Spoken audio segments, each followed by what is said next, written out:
ಭಾಗವತದ 10ನೇ ಕಾಂಡ 3ನೇ ಅಧ್ಯಾಯ. ಅಂದ್ರೆ ಕೃಷ್ಣನ ಜನ್ಮಕ್ಕೆ ಶ್ಲೋಕ ನೋಡೋಣ. ತುಂಬಾ ದೊಡ್ಡ ಶ್ಲೋಕ.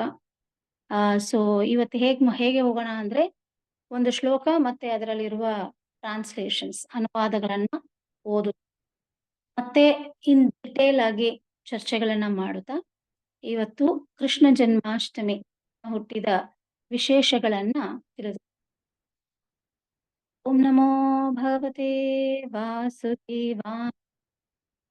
ಓಂ ನಮೋ ಭಗವತೆ ವಾಸುದೇವಾಯ. ಓಂ ನಮೋ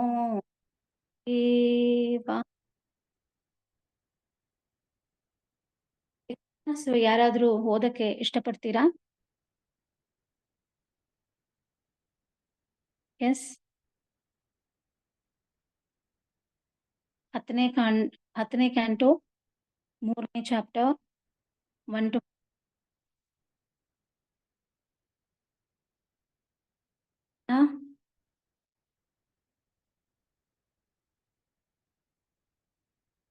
ಯಾರು ಇಲ್ವಾ?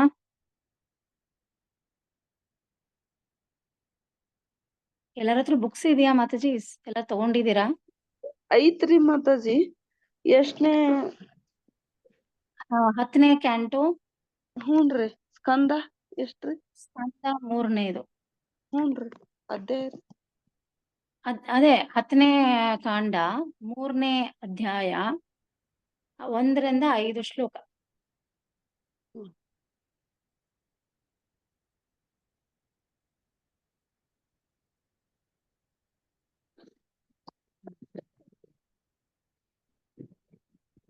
ಸುಖ ಉವಾಚ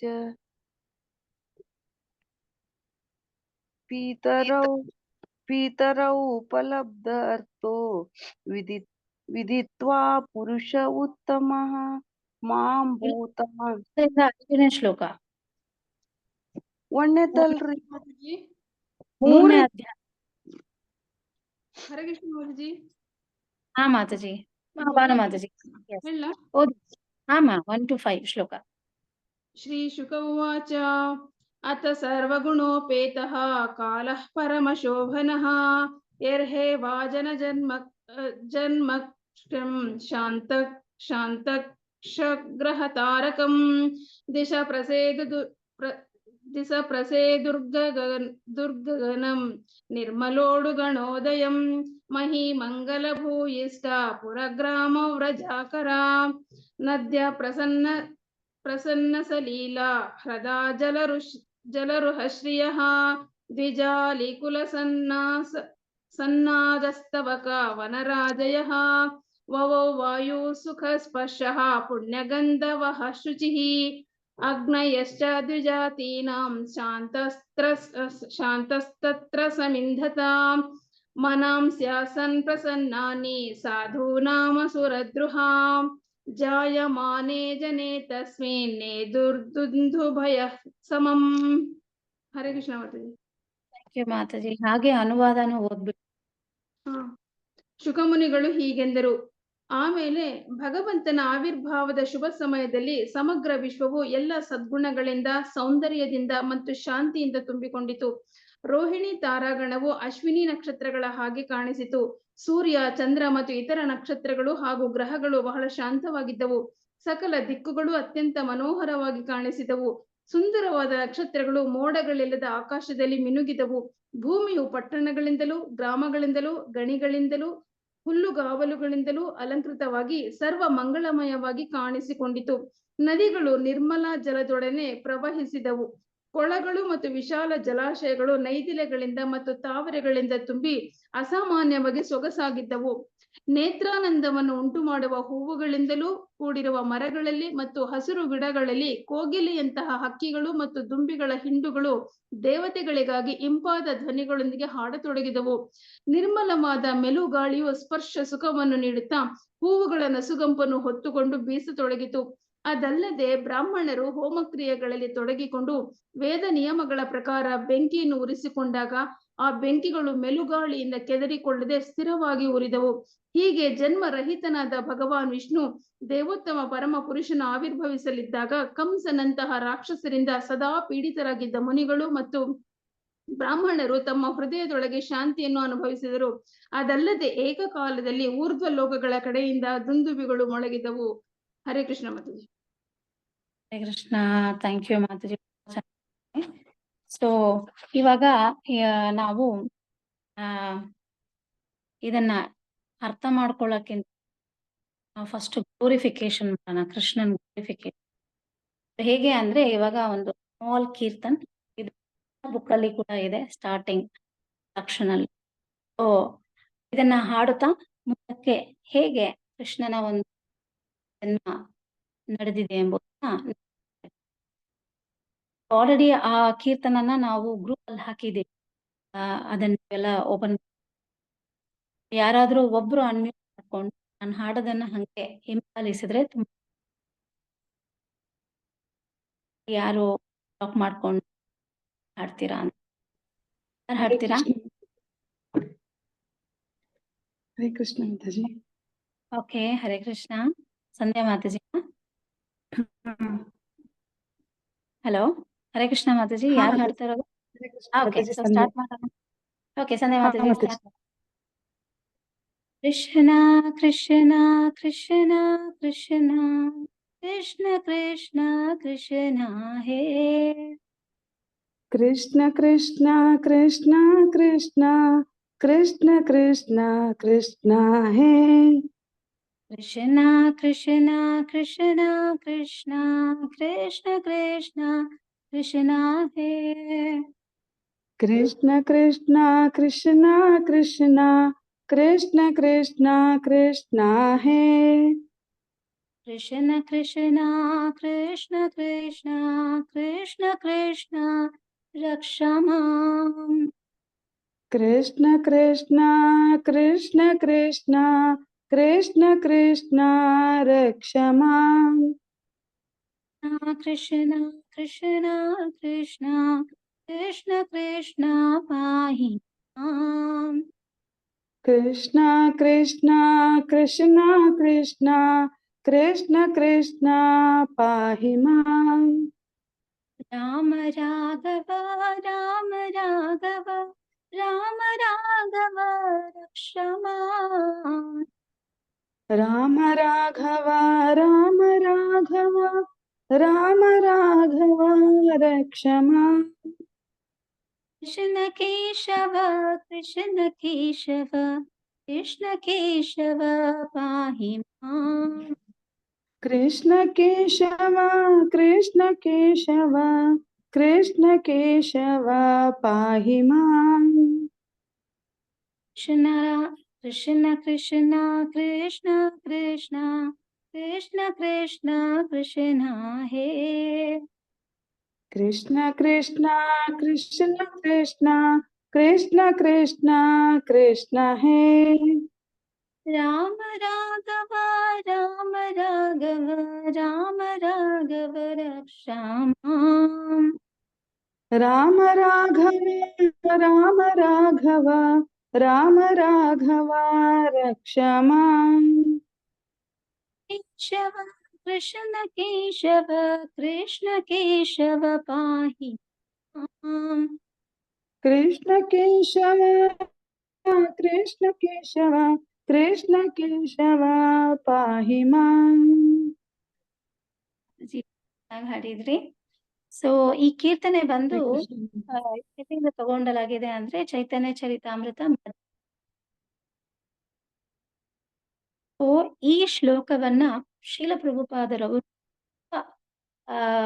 ಆನಂದದಿಂದ ಇದನ್ನ ಫಸ್ಟ್ ಅವ್ರು ಬರ್ದಿರುವ ಕೃಷ್ಣ ಬುಕ್ ನಿಮ್ಮೆಲ್ಲ ಇರುತ್ತೆ ಅನ್ಸುತ್ತೆ. ಕೃಷ್ಣ ಬುಕ್ ನ ಇಂಟ್ರಡಕ್ಷನ್ ಅಲ್ಲಿ ಈ ಒಂದು ಕೀರ್ತನೆಯನ್ನ ಮುಂದೆ ಕೃಷ್ಣ ಲೀಲೆಯನ್ನ ತೊಡಗಿಸಿ ನಾವು ಕೃಷ್ಣನ್ ಬಗ್ಗೆ ಮಾತಾಡೋದಾಗಿ ಕೃಷ್ಣ ಸ್ಮರಣೆನೆ ಮಾಡೋದಾಗಿ ಆಗ ಮಾಡ್ಬೇಕಾದ್ರೆ ಮೊದಲು ಕೃಷ್ಣನನ್ನ ಗ್ಲೋರಿಫೈ ಗುಣಗಾನ ಮಾಡ್ಬೇಕು. ಆವಾಗ ಕೃಷ್ಣ ನಮಗೆ ಆ ಒಂದು ಜ್ಞಾನ ಕೊಡ್ತಾನೆ. ಅವನ ಬಗ್ಗೆ ಮಾತಾಡಕ್ಕಾಗ್ಲಿ, ಆತನನ್ನ ಯಾವ ತರ ಅವನಿಗೆ ತೃಪ್ತಿ ಆಗುವ ಹಾಗೆ ಗುಣಗಾನಗಳನ್ನ ಮಾಡೋದಾಗ್ಲಿ ಅದು.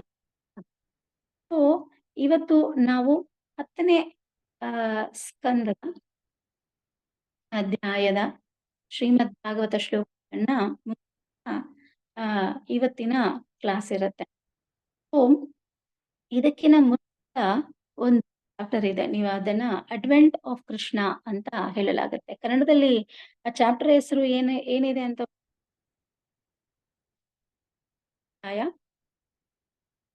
ಅಂದ್ರೆ ಆಲ್ಮೋಸ್ಟ್ ಮೊದಲನೇ ಅಧ್ಯಾಯ ಏನಾಗಿದೆ, ಕನ್ನಡದಲ್ಲಿ ಏನಂತ ಹೇಳಲಾಗಿದೆ? ಭಗವಾನ್ ಕೃಷ್ಣನ ಅವತರಣ ಅಂತ ಇದೆ ಮಾತಾಜಿ, 10ನೇ ಸ್ಕಂದ. ಕೃಷ್ಣನ ಅವತರಣ. ಎಸ್. ಅದಾದ್ಮೇಲೆ ದೇವತೆಗಳ ಪ್ರಾರ್ಥನೆಗಳು ಮತ್ತೆ ಕೃಷ್ಣನ ಜನ್ಮ ಅಲ್ವಾ? ಸೊ ಈ ಮೊದಲನೇ ಅವತಾರಣ ಅಂತ ಬಂದಾಗ ಅದಕ್ಕೂ ಇದಕ್ಕೂ ಏನ್ ವ್ಯತ್ಯಾಸ? ಕೃಷ್ಣ ಅವತರಿಸುತ್ತೇನು, ಹುಟ್ಟಿದ ಅಂದ್ರೆ ಏನು? ಎರಡು ಒಂದೇ ತಾನೆ. ಅದನ್ನ ಯಾಕೆ ಶ್ರೀಮದ್ ಭಾಗವತಂದಲ್ಲಿ ಬೇರೆ ಬೇರೆ ಅಧ್ಯಾಯಗಳಾಗಿ ಬರ್ದಿದ್ದಾರೆ? ಯಾಕಿರ್ಬೋದು? ನೇರವಾಗಿ ಕೃಷ್ಣನ ಅವತಾರ ಅಂತ ಹೇಳ್ಬಹುದಾಗಿತ್ತು, ಅಥವಾ ಕೃಷ್ಣನ ಜನ್ಮ. ಎರಡನ್ನ ಡೀಟೇಲ್ ಆಗಿ ಡಿಫ್ರೆಂಟ್ ಚಾಪ್ಟರ್ ಆಗಿ ಬರೆಯಲು ಕಾರಣ ಏನು? ಯಾರಿಗಾದ್ರೂ ಗೆಸ್ ಮಾಡಕ್ಕಾಗತ್ತಾ ಯಾಕೆ ಹೀಗೆ?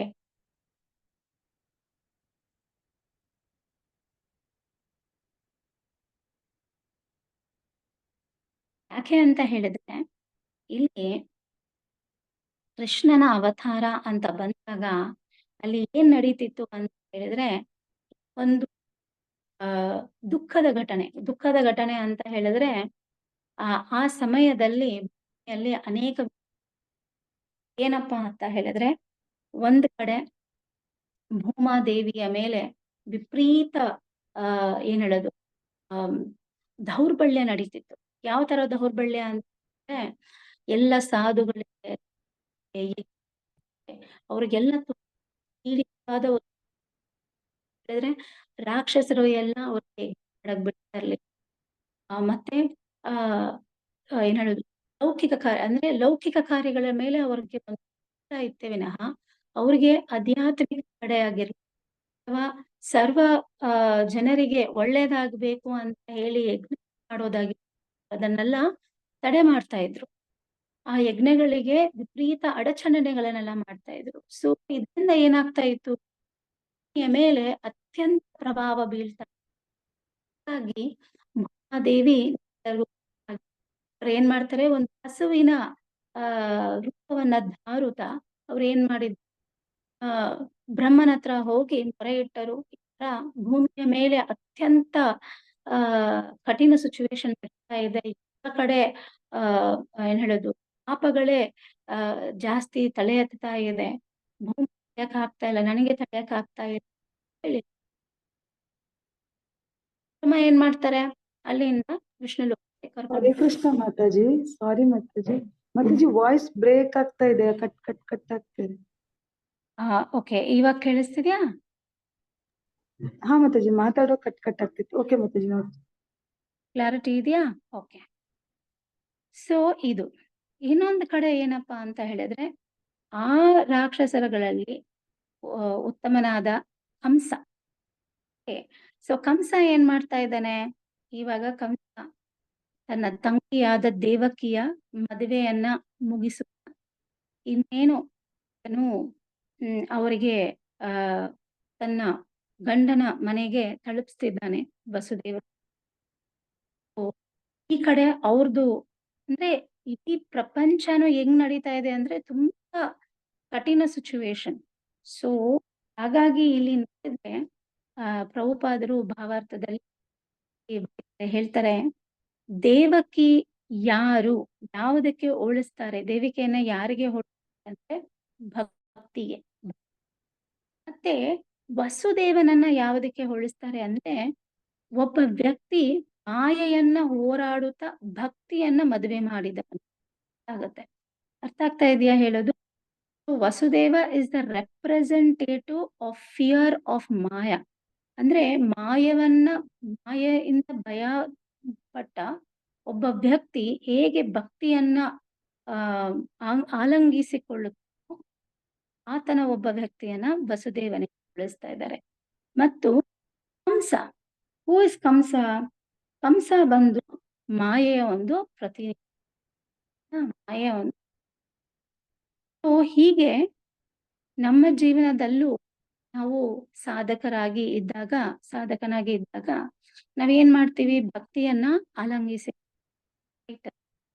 ಸೊ ಅವಾಗ ಭಕ್ತಿಯನ್ನ ಆಲಂಗಿಸಿದಾಗ ಆಟೋಮ್ಯಾಟಿಕ್ ಆಗಿ ನಮಗೆ ಅನೇಕ ಪ್ರಾಬ್ಲಮ್ಸ್ ಬರುತ್ತೆ. ಸಾಮಾನ್ಯವಾಗಿ ಸುಮಾರು ಪ್ರಾಬ್ಲಮ್, ಚಾಲೆಂಜಸ್ ಬರುತ್ತೆ ಭಕ್ತಿಯಲ್ಲಿ. ನಾವು ಆಗಿ ಸ್ಟಾರ್ಟ್ ಮಾಡಿದಾಗ ಅನೇಕ ಪ್ರಾಬ್ಲಮ್ಸ್ ಎಲ್ಲ. ಕೃಷ್ಣ ಭಕ್ತಿಯನ್ನ ಸ್ಟಾರ್ಟ್ ಮಾಡಿದಾಗ ನಿಮಗೂ ಅನುಭವ ಇರಬಹುದು. ಮನೆಯಲ್ಲಿ ಅಡಚಣೆಗಳು, ನಮ್ಮ ಮನಸ್ಸೇ ನಮಗೆ ವೈರಿಯಾಗಿ ನಮಗೆ ಭಕ್ತಿ ಮಾಡಕ್ ಬಿಡಲ್ಲ, ಸಮಯ ಇರೋದಿಲ್ಲ. ಈ ತರ ಅನೇಕ ವಿಷಯಗಳು ಭಕ್ತಿ ಅಂತ ಮಾಡಿದಾಗ ಅನೇಕ ವಿಷಯಗಳು ಅಡಚಣೆ ಆಗಿದೆ.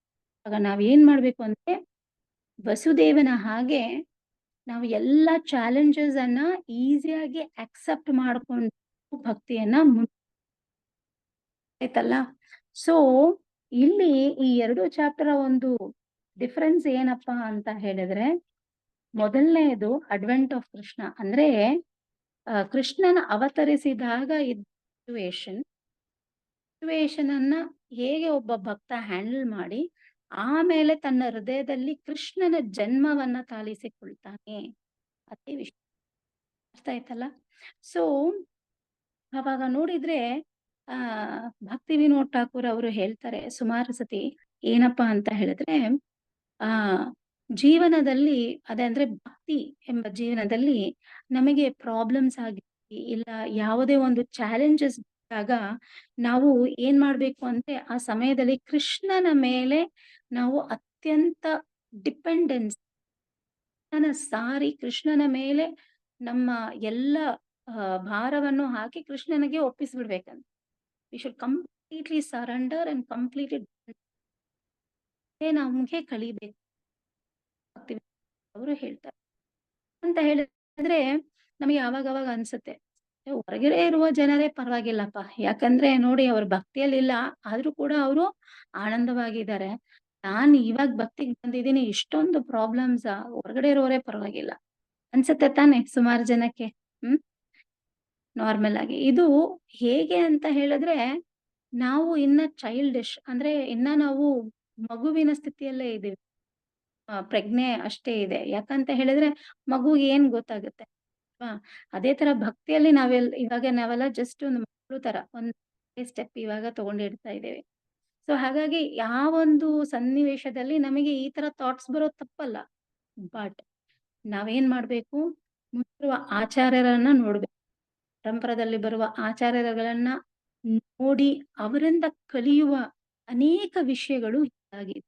ಅದಕ್ಕೆ ಭಕ್ತಿ ವಿನೋದ್ ಠಾಕೂರ್ ಹೇಳ್ತಾ ಇದ್ದಾರೆ, ಭಕ್ತನ ಜೀವನದಲ್ಲಿ ಪ್ರಾಬ್ಲಮ್ಸ್ ಬಂದ್ರೆ ಅದು ನನ್ನ ಕರ್ಮ ಇಂದ ಇಲ್ಲ, ಕೃಷ್ಣ ಏರ್ಪಡಿಸುವ ಒಂದು ಟೆಸ್ಟ್. ಏನಕ್ಕೆ? ನಾವು ಎಷ್ಟು ಕೃಷ್ಣನಲ್ಲಿ ಶರಣಾಗತಿ, ಹೇಗೆ ನಾವು ಕೃಷ್ಣನ ಹತ್ರ ನಾವು ನಮ್ಮನ್ನ ಅರ್ಪಿಸ್ತಾ ಇದ್ದೀವಿ, ಅದೇ ಅದರ ಕಾರಣ. ಯಾಕಂತ ಹೇಳಿದ್ರೆ ಒಬ್ಬ ಕರ್ಮಿ ಅಂತ ಹೇಳಿದ್ರೆ ಸಾಮಾನ್ಯ ಮನುಷ್ಯನಿಗೆ ಹೇಗೆ ಅವನು ಕರ್ಮ ಫಲಗಳನ್ನ ಅವನು ಕರ್ಮದ ಹತೋಟಿಯಲ್ಲಿದ್ದಾನೆ. ಅಂದ್ರೆ ಲಾ ಆಫ್ ಕರ್ಮದ ಒಂದು ನೀತಿ ನಿಯಮದ ಬಂಧದಲ್ಲಿ ಅವನು ಸಿಕ್ಕಾಕೊಂಡಿದ್ದಾನೆ. ಅರ್ಥ ಆಯ್ತಲ್ಲ. ಸೊ ಆತನಿಗೆ ಏನಾಗತ್ತೆ? ಕರ್ಮವು ಕೆಲಸ ಮಾಡುತ್ತೆ. ಅವನು ಮಾಡಿರುವ ಹಿಂದಿನ ಕರ್ಮ ಆಗಿರ್ಲಿ, ಕೃತಿ ಆಗಿರ್ಲಿ, ಯಾವ್ದ್ಯಾವ್ದು ಕರ್ಮ ಮಾಡಿರ್ತಾನೋ ಅದಕ್ಕೆ ತಕ್ಕಂಗೆ ಅವನು ಫಲ ಮತ್ತು ಕಷ್ಟಗಳನ್ನ ಸುಖಗಳನ್ನ ಅನುಭವಿಸ್ತಾನೆ. ಬಟ್ ಯಾವಾಗ ನಾವು ಭಕ್ತರಾಗ್ತೀವೋ, ಯಾವಾಗ ನಾವು ಕೃಷ್ಣ ಭಕ್ತರಾಗಕ್ಕೆ ಪ್ರಯತ್ನಿಸ್ತೀವೋ, ಅವಾಗ ಕೃಷ್ಣ ನಮ್ಮನ್ನ ಲಾ ಆಫ್ ಕರ್ಮ ಕೆಳಗಡೆಯಿಂದ ತೆಗೆದು ಆತನ ಶರಣಾಗತಿಯಲ್ಲಿ ಇಟ್ಕೊಳ್ತಾನೆ.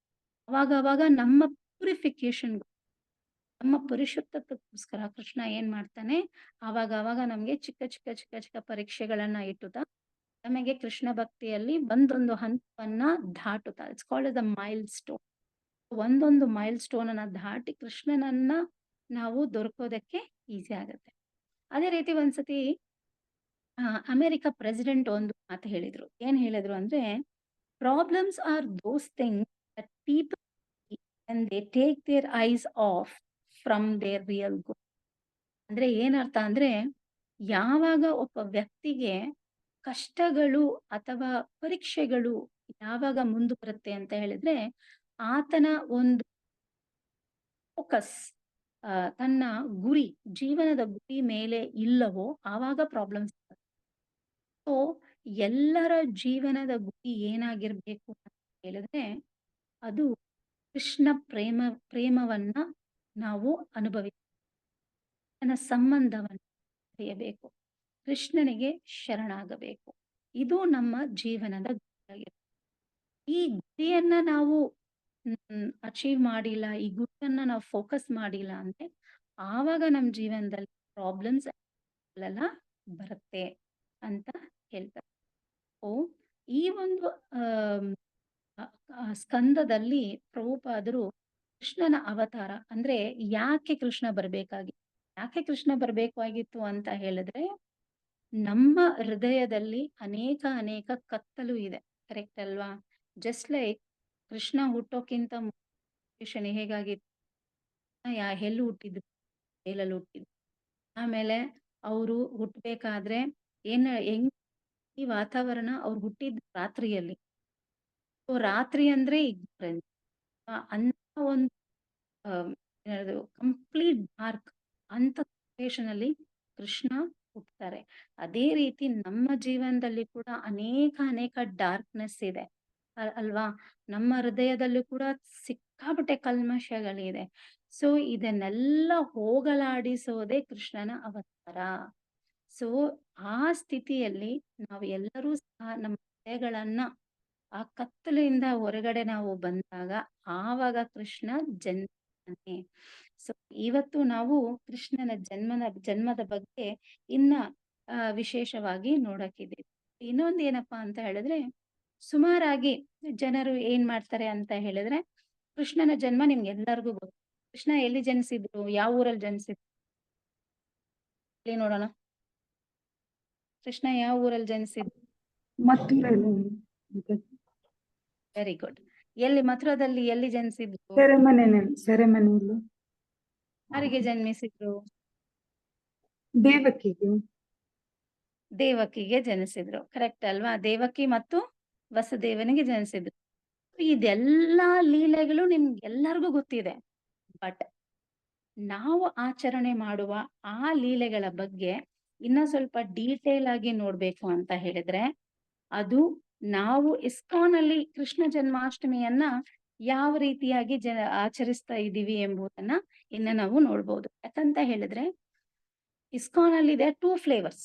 ಒಂದು ಮಥುರಾ ಕೃಷ್ಣ ಅಂತ ಹೇಳಿದ್ರೆ ಸುಮಾರು ಎಲ್ಲರೂ ಜನರು ಗೊತ್ತು, ಜೈಲಲ್ಲಿ ಹುಟ್ಟಿದ್ರು. ಸೊ ಆ ಫ್ಲೇವರ್ ಅಲ್ಲಿ ಕೃಷ್ಣನನ್ನ ಅವ್ರು ಏನ್ ಮಾಡ್ತಾರೆ, ಸ್ವೀಕರಿಸ್ಕೊಳ್ತಾರೆ. ಬಟ್ ಅಲ್ಲಿ ನಮ್ಮ ಪ್ರಭುಪಾದರು ನಮಗೆ ನೀಡಿರೋ ರೀತಿ ಏನಪ್ಪಾ ಅಂದ್ರೆ, ವೃಂದಾವನದಲ್ಲಿ ಇರುವ ಕೃಷ್ಣ ಹೇಗೆ ಅಂತ ಹೇಳಿದ್ರೆ, ಕೃಷ್ಣನ ಲೀಲೆ ಆಗಿರೋದು, ಕೃಷ್ಣನ ಜನ್ಮವಾಗಿರೋದು ತುಂಬಾ ಏನ್ ಹೇಳೋದು, ಮಿಸ್ಟ್ರಿ ಅಂತ ಹೇಳಿದ್ರೆ ಅದ್ಭುತ. ಅರ್ಥ ಆಯ್ತಲ್ಲ? ತುಂಬಾ ಅದ್ಭುತವಾದದ್ದು. ಅದಕ್ಕೆ ಭಗವದ್ಗೀತೆಯಲ್ಲಿ ಕೃಷ್ಣ ಹೇಳ್ತಾರೆ, ಜನ್ಮ ಕರ್ಮ ಚ ಮೇ ದಿವ್ಯಂ ಏವಂ ಏತಿ ತತ್ವತಃ ತ್ಯಕ್ತ್ವಾ ದೇಹ ಪುನರ್ಜನ್ಮಂ ಐತಿ ಮಾಮೇತಿ ಸೋ ಅರ್ಜುನ. ಏನರ್ಥ? ನನ್ನ ಜನ್ಮವಾಗಿರ್ಲಿ, ನನ್ನ ಕರ್ಮವಾಗಿರ್ಲಿ, ನನ್ನ ಕ್ರಿಯೆಗಳೇ ಆಗಿರ್ಲಿ, ಎಲ್ಲ ವಿನೋದವಾಗಿರೋದು ಅರ್ಜುನ. ಇದನ್ನ ಯಾರು ತಿಳ್ಕೊಳ್ತಾರೋ ಅದು ರಹಸ್ಯ. ನನ್ನ ಜನ್ಮವೂ ರಹಸ್ಯ, ನನ್ನ ಲೀಲೆಗಳೆಲ್ಲವೂ ರಹಸ್ಯ. ಈ ರಹಸ್ಯವನ್ನ ಯಾರು ಅರಿತುಕೊಳ್ತಾರೋ ಅವರಿಗೆ ಪುನರ್ಜನ್ಮ ವಿದ್ಯೆ. ಅವ್ರು ನನ್ನ ಲೋಕಕ್ಕೆ ಬಂದಿದ್ದಾರೆ, ಮತ್ತೆ ಅವ್ರಿಗೆ ಪುನರ್ಜನ್ಮವು ಅಂತ ಕೃಷ್ಣ ಹೇಳ್ತಾ ಇದ್ದಾನೆ. ಹಾಗಾಗಿ ಇವತ್ತು ಆ ಜನ್ಮದಲ್ಲಿ ಇರುವ ಆ ವಿನೋದವಾಗಿರೋ ವಿಷಯಗಳಾಗಿರ್ಲಿ ಅಥವಾ ರಹಸ್ಯಗಳಾಗಿರ್ಲಿ ನಮಗೆ ನೀಡಿದವರು. ಬಿಕಾಸ್ ಅವರ ಮುಖಾಂತರವೇ ನಮಗೆ ಈ ಒಂದು ವಿಶೇಷತೆಗಳು ಗೊತ್ತಾಗಿದೆ. ಸೊ ಇಲ್ಲಿ ನೋಡಿದ್ರೆ ವೃಂದಾವನದಲ್ಲಿ ಕೃಷ್ಣ ಯಾರಿಗೆ ಜನಿಸ್ತಾರೆ? ನಿಮ್ಮೆಲ್ಲರಿಗೂ ಗೊತ್ತು. ಯಾರಿಗೆ? ಯಶೋದೆ. ಹ? ವೃಂದಾವನದಲ್ಲಿ ಯಶೋದೆ. ಯಶೋಧ ಮತ್ತು ನಂದ ಮಹಾರಾಜರಿಗೆ ಅಲ್ವಾ? ಸೊ ಇಲ್ಲಿ ಏನಪ್ಪ ವಿಶೇಷ ಅಂತ ಹೇಳಿದ್ರೆ, ಕೃಷ್ಣ ಒಂದು ಶಪಥ ಮಾಡಿರ್ತಾರೆ. ಒಂದು ಒಂದು ಶಪಥ ಹೇಳ್ತಾರೆ కదా, ವವ ಏನಪ್ಪಾ ಅಂತ ಹೇಳಿದ್ರೆ, ಕೃಷ್ಣ ಹೇಳ್ತಾರೆ, ವೃಂದಾವನ ಪರಿಚಯತೆ ಏಕಪದಂ ಕಚ್ಚತಿ. ಏನರ್ಥಪ್ಪ ಅಂತ ಹೇಳಿದ್ರೆ, ವೃಂದಾವನ ಪರಿತ್ಯಜ್ಯ ಏಕ ಪದಂ ನ ಗಚ್ಚತಿ. ಅಂದ್ರೆ ಕೃಷ್ಣ ಹೇಳ್ತಾನೆ, ನಾನು ವೃಂದಾವನವನ್ನ ಬಿಟ್ಟು ನಾನು ಒಂದ್ ಹೆಜ್ಜೆ ಕೂಡ ನಾನು ಹೊರಗಡೆ ಹೋಗೋದಿಲ್ಲ ಅಂತ ಕೃಷ್ಣ ಹೇಳಿರ್ತಾನೆ. ಸೊ ಹಾಗಾಗಿ ಹಂಗಿರ್ಬೇಕಾದ್ರೆ ಕೃಷ್ಣ ಹೆಂಗೆ ಮಥುರದಲ್ಲಿ ಹುಟ್ಟಿದ್ರು? ಕೃಷ್ಣ ಹೀಗೆ ಹೇಳ್ತಾ ಇದ್ದಾನೆ, ವೃಂದಾವನದಲ್ಲಿ ನಾನು ಜನಿಸಿರೋದು, ಮತ್ತೆ ನಾನು ವೃಂದಾವನ ಬಿಟ್ಟು ಹೋಗೋದಿಲ್ಲ ಅಂದ ಮಾತ್ರಕ್ಕೆ ಕೃಷ್ಣ ಹೇಗೆ ಮಥುರದಲ್ಲಿ ಜನಿಸಿದ?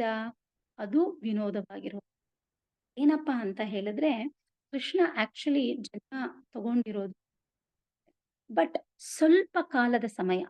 ಕೃಷ್ಣ ಏನ್ ಮಾಡಿರ್ತಾರೆ ಅಂದ್ರೆ, ವೃಂದಾವನದಿಂದ ಅವರು ಮಥುರಾಕ್ಕೆ ಬಂದಿರ್ತಾರೆ.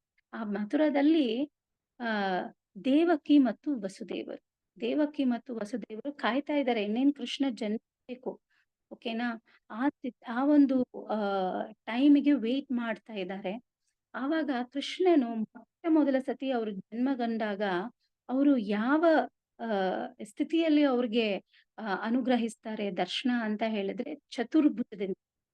ಕರೆಕ್ಟ್ ಅಲ್ವಾ? ವಿಷ್ಣು ರೂಪದಲ್ಲಿ ಕೃಷ್ಣ ಮೊದಲು ಅವ್ರಿಗೆ ಅವತರಿಸ್ತಾರೆ. ಕರೆಕ್ಟ್ ಅಲ್ವಾ? ಕೃಷ್ಣ ಅವ್ರ ಮುಂದೆ ಜನ್ಮ. ಸೊ ಹಾಗಾಗಿ ನೋಡಿದ್ರೆ, ಯಾಕೆ ಕೃಷ್ಣ ಬಂದು ಹುಟ್ಟಬೇಕಾದ್ರೆ ಮಗುವಾಗಿ ಹುಟ್ಟಬೇಕು ತಾನೆ? ಎಲ್ಲಾದ್ರೂ ಭಗವಂತನಾಗಿ ಹುಟ್ಟತಾನ ಅಂದ್ರೆ ಚತುರ್ಭುಜದಲ್ಲಿ ಹುಟ್ಟತಾನ? ಸುಮಾರು ಸತಿ ನಮ್ಗೆ ಈ ಪ್ರಶ್ನೆ ಬಂದಿರತ್ತೆ, ಯಾಕೆ ಅಂತ. ಸೊ ಯಾಕೆ ಅಂತ ಹೇಳಿದ್ರೆ, ದೇವಕಿ ಮತ್ತು ವಸುದೇವರು ಇಬ್ಬರೂ ಸಹ ಅನೇಕ ಕಾಲಗಳಿಂದ ಅವರು ವ್ರತವನ್ನ ಮಾಡಿರ್ತಾರೆ, ತಪಸ್ಸೆ ಕೈಗೊಂಡಿರ್ತಾರೆ. ಅವರ ಆರಾಧ್ಯ ದೈವ ಯಾರು? ವಿಷ್ಣು. ಸೊ ಆರಾಧ್ಯ ದೈವವೇ ತನ್ನ ಮಗುವಾಗಿ ಹುಟ್ಟಬೇಕು ಅಂತ ಅನೇಕ ಯುಗಗಳಿಂದ, ಅನೇಕ ಜನ್ಮಗಳಿಂದ ಅವ್ರು ಏನ್ ಮಾಡಿದ್ದಾರೆ? ತಪಸ್ಯ ಕೈಗೊಂಡಿದ್ದಕ್ಕೆ ಭಗವಂತ ಏನ್ ಮಾಡಿದ್ರು? ಅವರ ಗರ್ಭದಲ್ಲಿ ನೋಡಿದ್ರೆ, ಭಗವಂತ ಯಾವಾಗ ಅವರು ತಾಯಿ ಗರ್ಭದಿಂದ ಹೊರಗಡೆ ಬಂದ್ರು, ಏನ್ ಮಾಡಿದ್ರು? ಫಸ್ಟ್ ಅವರಿಗೆ ವಿಷ್ಣು ರೂಪದಲ್ಲಿ ದರ್ಶನವನ್ನ. ಸೊ ಇವರು ಹೇಗೆ ಈ ಅನೇಕ ಜನ್ಮದಲ್ಲಿ ತಪಸ್ಯ ಮಾಡಿದ್ರು ಅಂತ ಹೇಳಿದ್ರೆ, ಇವರು 3 ಜನ್ಮಗಳಿಂದ ಅವರು ತಪಸ್ಯ ಮಾಡ್ತಿದ್ರು. ಕೃಷ್ಣ ಬಂದು ಅವರಿಗೆ ಮಗುವಾಗಿ ಹುಟ್ಟಬೇಕು, ಮಹಾವಿಷ್ಣು ಅವರಿಗೆ ಮಗುವಾಗಿ ಹುಟ್ಟಬೇಕು ಅಂತ. ಸೊ ನಿಮಗೆ ಗೊತ್ತಿದ್ಯಾ ಯಾರು ಯಾವ ಜನ್ಮದಲ್ಲಿ ಯಾರಾಗಿ ಅವರು ತಪಸ್ಸೆ ಕೈಗೊಂಡರು ಅಂತ? ದೇವಕಿ ವಸುದೇವರು. ಎಸ್. ಅವಾಗ ಮಧ್ಯದಲ್ಲಿ ಪ್ರಶ್ನೆ ಯಾಕೆ ಹಾಕ್ತಾ ಇದೀನಿ ಅಂದ್ರೆ, ಎಲ್ರು ಇದಾರಾ ಇಲ್ಲ ಕೇಳ್ತಾ ಇದ್ದೀರಾ ಅಂತಕ್ಕೋಸ್ಕರ ಕೇಳ್ತಾ. ವೃಷ್ಣಿ ವಂಶದಲ್ಲಿ. ಓಕೆ, ಬಟ್ ಕೃಷ್ಣ ಮಾತಾಜಿ, ಯಾರಾಗಿ ಅವರು ತಪಸ್ಸೆ ಕೈಗೊಂಡು? ವಂಶ, ಕರೆಕ್ಟ್. ಸುತ್ತಪ್ಪ ಮತ್ತು ವೃಷ್ಣಿ. ಓಕೆ, ಸೊ ಹಾಗಾಗಿ ಅವ್ರಿಗೆ ಹುಟ್ಟಿರುವ ಮಗುವ ಹೆಸರು ವೃಷ್ಣಿಗರ್ಭ. ಫಸ್ಟ್ ಜನ್ಮ. ನೆಕ್ಸ್ಟ್ ಲೈಫ್ ಟೈಮ್ ಕಶ್ಯಪ ಮತ್ತು ಅದಿತಿಗೆ ವಾಮನ. ಎಸ್, ಕಶ್ಯಪ ಮತ್ತು ಅದಿತಿಗೆ ವಾಮನ ದೇವನಾಗಿ ಜನ್ಮಿಸಿದರು ಭಗವಂತ. ಮೂರನೆಯದಾಗಿ ದೇವರು ಮತ್ತು ದೇವಕಿಗೆ ಭಗವಂತ ಜನಿಸಿದರು. ಸೊ ಹಾಗಾಗಿ 3 ಜನ್ಮಗಳಾಗಿ ಇವ್ರೇನ್ ಮಾಡಿದ್ದಾರೆ? ತಪಸ್ಯ ಕೈಗೊಂಡಿದ್ದಾರೆ. ಏನಂತ? ಮಹಾವಿಷ್ಣು ತನ್ನ ಮಗುವಾಗಿ ಜನ್ಮಿಸಿ ಅಂತ. ಸೊ ಹಾಗಾಗಿ ನೋಡಿದ್ರೆ ಅದೇ ಆಸೆಗೋಸ್ಕರ ಭಗವಂತ ಏನ್ ಮಾಡಿದ್ರು? ಫಸ್ಟ್ ಚತುರ್ ಕೈಯಲ್ಲಿ ಅವರು ನಿಂತು ಅವರು ದರ್ಶನವನ್ನ ನೀಡ್ತಾರೆ. ಆವಾಗ ದೇವಕಿ ಏನ್ ಕೇಳ್ತಾರೆ? ಪ್ಲೀಸ್ ನೀವು ಈ ತರ ನೀವು ತೋರಿಸಿಕೊಂಡ್ರೆ ಕಂಸನಿಗೆ ಗೊತ್ತಾಗ್ಬಿಡತ್ತೆ ನೀವೇ ಅವನ ಮೃತ್ಯು ಅಂತ. ಸೊ ಪ್ಲೀಸ್ ನೀವು ಮಗುವಾಗಿ ಆಗಿ ಅಂತ ಹೇಳ್ಕೊಳ್ತಾರೆ. ಬಟ್ ಇದೆಲ್ಲವೂ ಇದ್ರೂ ಕೂಡ ನಮ್ಮ ಒಂದು ಇಸ್ಕಾನ್ ಅಲ್ಲಿ ನಾವು ಮಥುರಾ ಕೃಷ್ಣನನ್ನ ಆಚರಣೆ ಮಾಡ್ತೀವಿ, ಇಲ್ಲ ಅಂತಲ್ಲ. ಬಟ್ ಮೋರ್ ಅನ್ ಡೀಟೇಲ್ ಆಗಿ ನೋಡಿದ್ರೆ ನಾವೇನ್ ಮಾಡ್ತೀವಿ, ವೃಂದಾವನದಲ್ಲಿ ಇರುವ ಒಂದು ವಾತಾವರಣ, ಕೃಷ್ಣ ಹೇಗೆ ಅದರ ಬಗ್ಗೆನೆ ಜಾಸ್ತಿ ನಾವು ಚರ್ಚೆಯನ್ನ ಇವತ್ತು ಮಾಡಕ್ಕಿದ್ದೀವಿ. ಸೊ ಹಾಗಾಗಿ ಇವತ್ತಿನ ಚರ್ಚೆ ಗೋಪಾಲ ಚಂಪು, ಜೀವಗೋಸ್ವಾಮಿ ಅವರು ಬರೆದಿರುವ ಗೋಪಾಲ ಚಂಪು ಎಂಬ ಒಂದು ಗ್ರಂಥದಿಂದ ಅನೇಕ ವಿಷಯಗಳನ್ನ ನಾವು ನೋಡುತ್ತಾ, ನಾವು ಹೇಗೆ ಕೃಷ್ಣ ಜನ್ಮಗೊಂಡರು ಬೃಂದಾವನದಲ್ಲಿ ಅಂತ. ಸೊ ಯದುವಂಶದಲ್ಲಿ ಒಬ್ಬ ರಾಜ ಇದ್ದ. ಆ ರಾಜನ ಹೆಸರು ದೇವಮೇಧ ಅಂತ ಅವನ ಹೆಸರು. ಸೊ ಆತನಿಗೆ 2 ಹೆಂಡತಿ ಇದ್ರು. ಓಕೆ, 2 ಹೆಂಡತಿ. ಸೊ ಒಬ್ರು ಬಂದು ಕ್ಷತ್ರಿಯ ಹೆಂಡತಿ, ಇನ್ನೊಬ್ಬರು ವೈಶ್ಯ ಹೆಂಡತಿ. ಕ್ಷತ್ರಿಯ ಹೆಂಡತಿಗೆ ಹುಟ್ಟಿದ ಮಗುವಿನ ಹೆಸರು ಶುರ. ಅರ್ಥ ಆಯ್ತಲ್ಲ. ಮತ್ತು ವೈಶ್ಯ ಹೆಂಡತಿಗೆ ಹುಟ್ಟಿದ ಮಗು ಹೆಸರು ಏನಪ್ಪಾ ಅಂದ್ರೆ ಪ್ರಜನ್ಯ ಅಂತ. ಸೊ ಅವಾಗ ಏನಾಗತ್ತೆ ಅಂತ ಹೇಳಿದ್ರೆ, ಸೊ ಈ ಶೂರ ಅಂತ ಹೇಳಿದ್ರೆ ಸೂರಸೇನ, ಬೇರೆ ಯಾರು ಅಲ್ಲ, ಸೂರಸೇನ. ಸೊ ಸೂರಸೇನನ್ಗೆ ಹುಟ್ಟಿದ ಮಗ ಯಾರು? ವಸುದೇವ. ಕರೆಕ್ಟಾ? ಸೊ ಹಾಗಾಗಿ ಮುಂದೆ ವೈಶ್ಯ ಹೆಂಡತಿ ಅಂತರ ಹುಟ್ಟಿದ ಪ್ರಜನ್ಯ ಎಂಬವರಿಗೆ ಹುಟ್ಟಿದ್ದು 5 ಮಕ್ಕಳು. ಓಕೆ, 5 ಗಂಡು ಮಕ್ಕಳು, 2 ಹೆಣ್ಣು. ಆ 5 ಗಂಡು ಮಕ್ಕಳು ಯಾರಪ್ಪ ಅಂತ ಹೇಳಿದ್ರೆ ಉಪನಂದ, ನಂದ, ಸುನಂದ, ಮತ್ತೆ ಅಭಿನಂದ, ನಂದನ ಅಂತ. ಅದರಲ್ಲಿ ನಂದ ಮಹಾರಾಜರು ಬರ್ತಾರೆ. ಹಾಗಾಗಿ ನೋಡಿದ್ರೆ ನಂದ ಮತ್ತು ವಸುದೇವರು ಅದೇ ವಂಶದಲ್ಲಿ, ಅದೇ ಫ್ಯಾಮಿಲಿ ಕ್ಲಾನ್ ಅಲ್ಲೇ ಬರ್ತಾ ಇದ್ದಾರೆ. ಸೊ ಅವಾಗ ನೋಡಿದ್ರೆ ಇಲ್ಲಿ ಏನಪ್ಪಾ ಅಂತ ಹೇಳಿದ್ರೆ, ಈ ಪ್ರಜನ್ಯ ಅದರಲ್ಲ, ಅವರು ವೈಶ್ಯ ತಾಯಿಗೆ ಇದಿರೋದ್ರಿಂದ ಆ ಒಂದು ಏನ್ ಹೇಳೋದು ಗುಣಾಂಶಗಳು ಅವರಲ್ಲಿ ಬಂದಿರತ್ತೆ.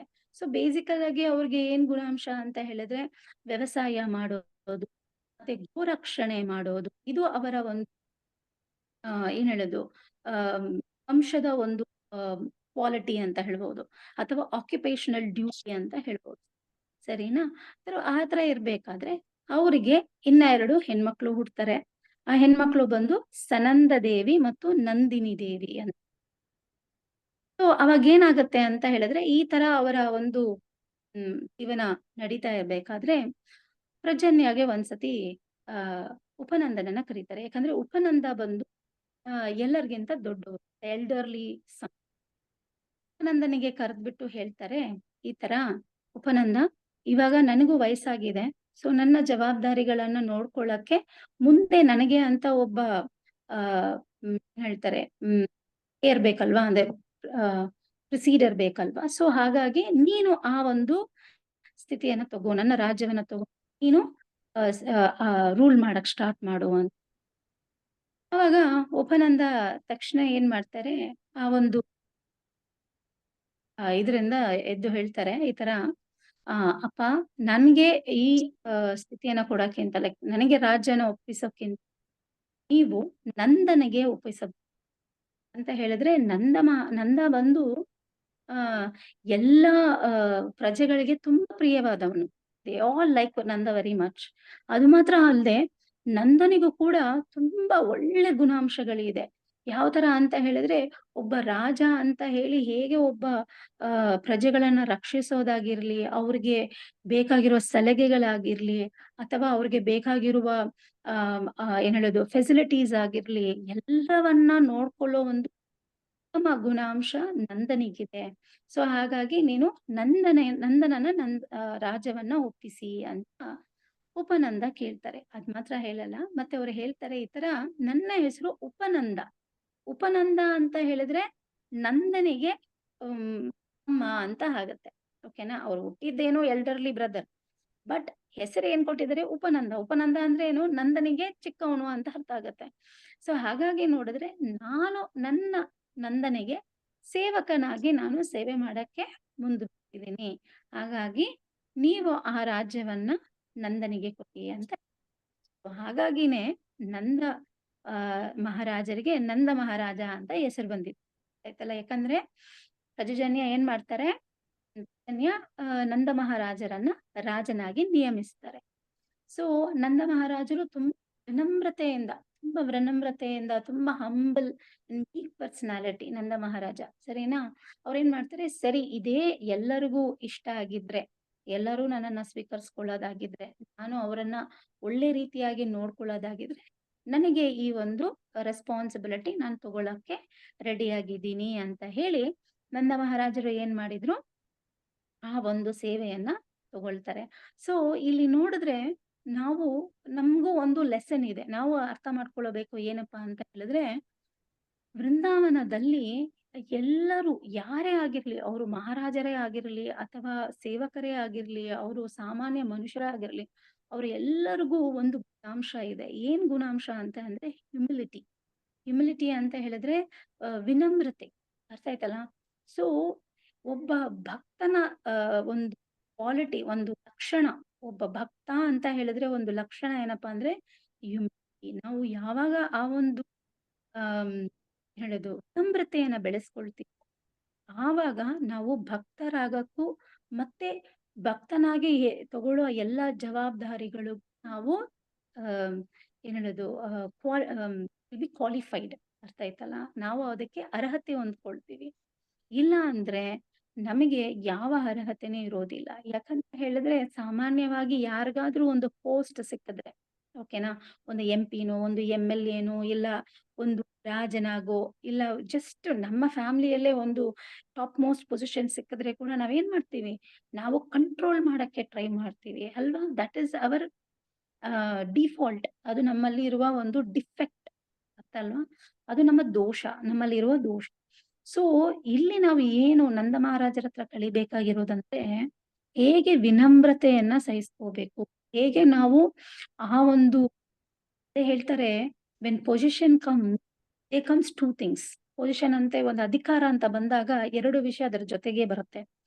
ಒಂದು ಫೆಸಿಲಿಟಿ, ಇನ್ನೊಂದು ಫೆಸಿಲಿಟಿ ಅಂದ್ರೆ ಏನು, ಒಂದು ಪೊಸಿಷನ್ ಬಂದಾಗ ನಮಗೆ ಅನೇಕ ಸೌಲಭ್ಯಗಳು ಬರುತ್ತೆ ಅಲ್ವಾ? ಅನೇಕ ಸೌಲಭ್ಯಗಳು. ಫಾರ್ ಎಕ್ಸಾಂಪಲ್, ಇವಾಗ ನಾನು ಒಂದು ಏರಿಯಾಗೆ MLA ಆದೆ ಅಂತ ಇಟ್ಕೊಳ್ಳಿ. ಅವಾಗ ಏನಾಗತ್ತೆ, ನನಗೆ ಎಲ್ಲ ಸೌಲಭ್ಯಗಳು ಬರುತ್ತೆ ಅಲ್ವಾ? ನನಗೆ ಒಂದು ಮನೆ ಕೊಡ್ತಾರೆ, ಆಮೇಲೆ ನನ್ಗೆ ಬೇಕಾಗಿರೋದೆಲ್ಲ ಕೊಡ್ತಾರೆ. ಯಾಕಂದ್ರೆ ನಾನು ಆ ಕೆಲಸ ಮಾಡ್ಲಿ, ಅದಕ್ಕೆ ಯಾವುದೇ ಅಡಚಣೆ ಆಗಿರಬಾರ್ದು ಅಂತ ಎಲ್ಲ ಫೆಸಿಲಿಟಿ. ಅದ್ರ ಜೊತೆ ಅಕೌಂಟಬಿಲಿಟಿ ಅಂದ್ರೆ ಏನು, ಜವಾಬ್ದಾರಿ. ಆ ಜವಾಬ್ದಾರಿ ನಾನು ಮಾಡ್ಬೇಕಾಗಿರತ್ತೆ. ಬಟ್ ಸಾಮಾನ್ಯವಾಗಿ ನಮ್ಮಲ್ಲಿ ಏನಾಗತ್ತೆ ಅಂತ ಹೇಳಿದ್ರೆ, ಯಾವಾಗ ನಮಗೆ ಅಧಿಕಾರ ಸಿಗುತ್ತೋ ಆವಾಗ ನಾವು ಏನ್ ಮಾಡ್ತೀವಿ, ಸೌಲಭ್ಯಗಳನ್ನ ಅನುಭವಿಸ್ತೀವಿ ವಿನಃ ನಮ್ಮ ಕರ್ತವ್ಯಗಳನ್ನ ನಾವು ಬಿಟ್ಟು. ಸೊ ಅದಕ್ಕೆ ಇಲ್ಲಿ ನೋಡಿದ್ರೆ ನಾವು ಈ ಒಂದು ಒಳ್ಳೆ ಮಹಾಜನರಿಂದ ನಾವು ಕಲ್ತ್ಕೋಬೇಕಾಗಿರೋದು ಏನಪ್ಪಾ ಅಂತ ಹೇಳಿದ್ರೆ, ಅವ್ರವ್ರ ಜವಾಬ್ದಾರಿ ಅಂತ ಬಂದಾಗ ಅವ್ರು ಏನ್ ಮಾಡಿದ್ರು, ಅವರು they did the accountability more than facility. ಅವ್ರೇನ್ ಮಾಡಿದ್ರು, ಅವ್ರಿಗೆ ಕೊಟ್ಟಿರುವ ಜವಾಬ್ದಾರಿಗಳ ಮೇಲೆ ಅವ್ರಿಗೆ ಅತ್ಯಂತ ಫೋಕಸ್ ಇತ್ತೆ ವಿನಃ ಅಲ್ಲಿಂದ ಬರುವ ಸೌಲಭ್ಯಗಳ ಮೇಲೆ ಅವ್ರಿಗೆ ಯಾವ ಆಸೆಗಳೂ ಇರ್ಲಿಲ್ಲ. ಸೊ ಅವ್ರೇನ್ ಮಾಡ್ತಾ ಇದ್ರು, ನಂದ ಮಹಾರಾಜರು ತುಂಬಾ ವಿನಮ್ರತೆಯನ್ನ ಬೆಳೆಸ್ಕೊಂಡು, ವಿನಮ್ರತೆ.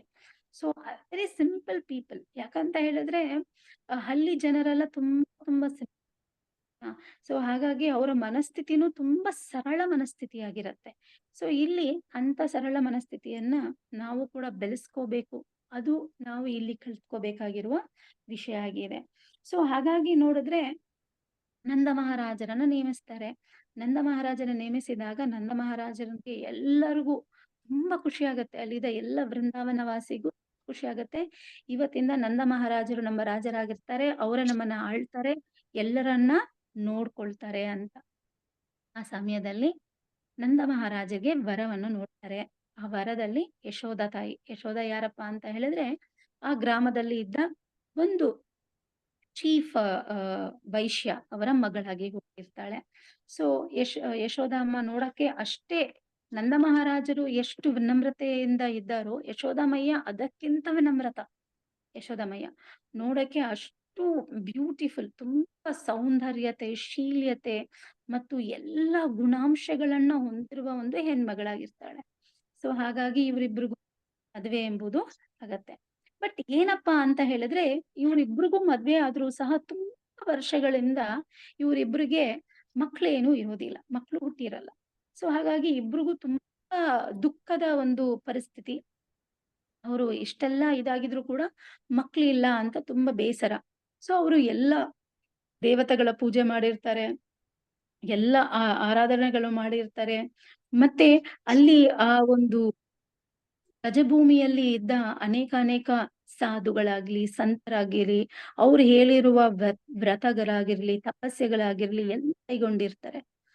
ಬಟ್ ಒಂದ್ಸತಿ ಏನಾಗತ್ತೆ ಅಂತ ಹೇಳಿದ್ರೆ, ಒಂದು ಸಾಧು ಹತ್ರ ಅವ್ರು ಹೋಗಿರ್ತಾರೆ. ಆ ಸಾಧು ಹೇಳ್ತಾರೆ, ನೀವು ದ್ವಾದಶ ವ್ರತವನ್ನ ಕೈಗೊಳ್ಳಬೇಕು. ನೀವೆಲ್ಲ ವ್ರತ ಮಾಡ್ಬಿಟ್ಟಿದ್ದೀರಾ, ಎಲ್ಲ ತಪಸ್ಸಿಗಳು ಕೈಗೊಂಡಿದ್ದೀರಾ, ಆದ್ರೆ ದ್ವಾದಶ ವ್ರತ ಅಂತ ಒಂದನ್ನ ನೀವು ಮಾಡ್ಬಿಟ್ಟಿದ್ದೀರಾ. ಅದನ್ನ ನೀವು ಮಾಡಿದಾಗ ಖಂಡಿತ ನಿಮಗೆ ಮಗು ಆಗೇ ಆಗತ್ತೆ ಅಂತ ಹೇಳ್ತಾರೆ.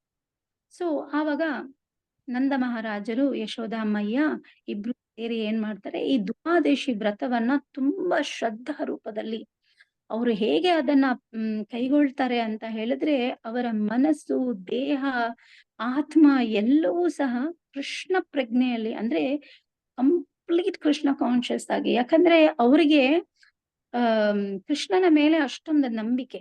ಓಕೆನಾ, ಅವರು eternal parents of Krishna. So ಹಾಗಾಗಿ ಏನ್ ಮಾಡಿದ್ರು, ಅವರು ಯಾವಾಗ್ಲೂ ಕೃಷ್ಣ ಪ್ರಜ್ಞೆಯಲ್ಲೇ ಇದ್ರು. ಸೊ ಹಾಗಾಗಿ ಈ ವ್ರತನೂ ಕೂಡ ತುಂಬಾ ಏನ್ ಹೇಳುದು, ಶ್ರದ್ಧೆಯಿಂದ ಅದನ್ನ ಫಾಲೋ ಮಾಡಿದ್ರಂತೆ.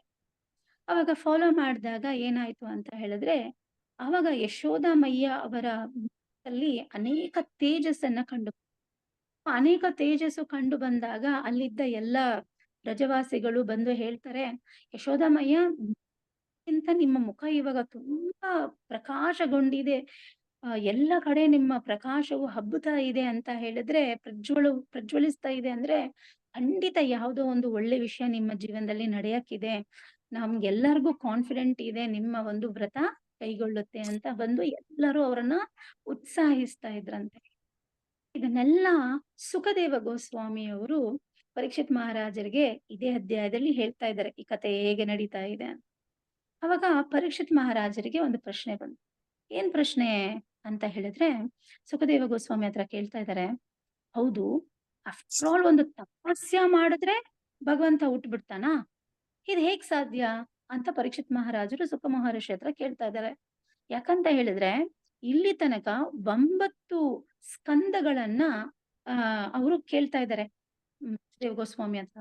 ಅದ್ ಮಾತ್ರ ಅಲ್ಲ, ಪರೀಕ್ಷಿತ್ ಮಹಾರಾಜರು ಬೇರೆ ಯಾರು ಅಲ್ಲ, ಪಾಂಡವರ ಒಂದು ಅಂತಿಮ ಏನ್ ಹೇಳುದು, ಅವರ ವಂಶ, ಪಾಂಡವರ ವಂಶ. ಸೊ ಹಾಗಿರ್ಬೇಕಾದ್ರೆ ಅವ್ರಿಗೆ ಈ ತರ ಒಂದು ಕೃಷ್ಣನ ಬಗ್ಗೆ ಕೇಳಿರ್ತಾರೆ. ಇಷ್ಟು 9 ಕ್ಯಾಂಟೋ ತನಕ ಅವ್ರು ಕೇಳಿದಾರೆ ಅಂದ್ರೆ, ಕೃಷ್ಣ ಯಾರು? ದೇವೋತ್ತಮ ಪರಮ ಪುರುಷ, ಇಸ್ ದ ಅಬ್ಸಲ್ಯೂಟ್ ಟ್ರೂತ್, ಪರಮ ಸತ್ಯ. ಇದೆಲ್ಲ ಕೇಳಿದ ನಂತರ ಅವ್ರಿಗೆ ಏನ್ ಅನ್ಸ್ತಂದ್ರೆ, ಹೇಗೆ ಭಗವಂತ ಒಂದು ತಪಸ್ಸೆಗೆ ಕೈಗೊಂಡು ಅವರಿಗೆ ಹುಟ್ಟಬಹುದು ಅಂತ ಅನೇಕ ಪ್ರಶ್ನೆಗಳು ಅವರಿಗೆ ತಲೆಯಲ್ಲಿ ಓಡ್ತಾ ಇದೆ. ಆವಾಗ ಶುಕದೇವ ಮಹರ್ಷಿ ಹತ್ರ ಕೇಳ್ತಾ ಇದ್ದಾರೆ, ಈ ತರ ಹೇಗೆ ಸಾಧ್ಯ? ಅಂದ್ರೆ ಯಾರ್ ಬೇಕಾದ್ರೂ ತಪಸ್ಯ ಮಾಡಿ ಭಗವಂತನನ್ನು ಉಳಿಸ್ಕೋಬಹುದಾ? How it is possible? ಇದೆಲ್ಲ ಆಗಕ್ ಸಾಧ್ಯನಾ ಅಂತ ಕೇಳಿ. ಅದಕ್ಕೆ ಸುಖದೇವ ಮಹರ್ಷಿಗಳು ಹೇಳ್ತಾರೆ, ಆಕ್ಚುಲಿ ನೋಡ್ಬೇಕಾದ್ರೆ ಈ ಒಂದು ದಂಪತಿ ಯಾರು, ಯಶೋಧ ಮತ್ತು ನಂದ ಮಹಾರಾಜರು ಸಾಮಾನ್ಯ ಮನುಷ್ಯರಲ್ಲ. ಅವರು ಮುಂಚಿನ ಜನ್ಮದಲ್ಲಿ ಅವರು ದ್ರೋಣಾಧರ ಅಂತ ಇಬ್ಬರಾಗಿ ಜನಿಸಿ. ಸೊ ಹಾಗಾಗಿ ದ್ರೋಣ ಬಂದು ನಂದ ಮಹಾರಾಜ, ಧರ ಆಗಿ ಯಶೋಧ. ಹೋದ ಜನ್ಮದಿಂದಾನೇ ಅವರು ತಪಸ್ಯ ಮಾಡ್ತಾ ಇದ್ದಾರೆ. ತಪಸ್ಯ ಮಾಡಿ ಕೃಷ್ಣನನ್ನ ತನ್ನ ಮಗನಾಗಿ ಹುಟ್ಟಿಸ್ಕೋಬೇಕು ಅಂತ ಆಸೆಯಿಂದ ಅವರು ತಪಸ್ಯೆ ಕೈಗೊಂಡಿದ್ದಾರೆ. ಅದು ಮಾತ್ರ ಅಲ್ಲ, ಪರೀಕ್ಷಿತ್ ಮಹಾರಾಜ, ಇಲ್ಲಿ ಒಂದು ವಿಷಯ ನಾವು ಏನ್ ತಿಳ್ಕೋಬೇಕು ಅಂತ ಹೇಳಿದ್ರೆ, ಇದು ಬರೀ ತಪಸ್ಯದಿಂದ ಮಾತ್ರ ಅಲ್ಲ, ಅವರು ನಿರಂತರವಾಗಿ ಕೃಷ್ಣ ಲೋಕದಲ್ಲಿ ಅವರು ಕೃಷ್ಣನ ತಂದೆ ತಾಯಿ ಆಗಿದ್ದಾರೆ ಅಂತ ಹೇಳ್ತಾರೆ. That is eternal parents. ಇದು ಬರೀ ಲೀಲೆಗೆ ಮಾತ್ರ ಅವರು ಸ್ವಲ್ಪ ಬಂದು ಹೋಗಿದ್ದಾರೆ ಅಷ್ಟೇ. ಬಟ್ ನಿಜಾಯಿತಿಯಾಗಿ ನೋಡಿದ್ರೆ ಅವರಿಬ್ರೇ ಅವರ ನಿರಂತರ ತಂದೆ ತಾಯಿ. ಗೋಲೋಕದಲ್ಲಿ ಕೃಷ್ಣನಿಗೆ ಅವರೇ ತಂದೆ ತಾಯಿ ಅಂತ ಹೇಳ್ತಾ ಇದ್ದಾರೆ. ಸೊ ಹೀಗಾಗಿ ನಾವು ನೋಡ್ಬೇಕಾದ್ರೆ ಈ ಯಶೋದಮಯ್ಯ ನಂದ ಮಹಾರಾಜರು ಕೃಷ್ಣನ ನಿರಂತರ ತಂದೆ ತಾಯಿ, they are completely eternal parents of Krishna. ಇದರಲ್ಲಿ ಯಾವುದೇ ಡೌಟು ಇಲ್ಲ.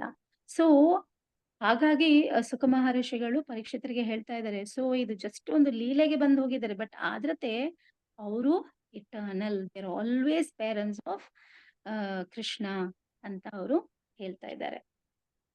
ಸೊ ಅವಾಗ ಈ ವಿಷಯವನ್ನ ಪರೀಕ್ಷಿತ್ ಮಹಾರಾಜರಿಗೆ ಕ್ಲಿಯರ್ ಮಾಡಿದ ನಂತರ ಏನಾಗತ್ತೆ ಅಂತ ಹೇಳಿದ್ರೆ,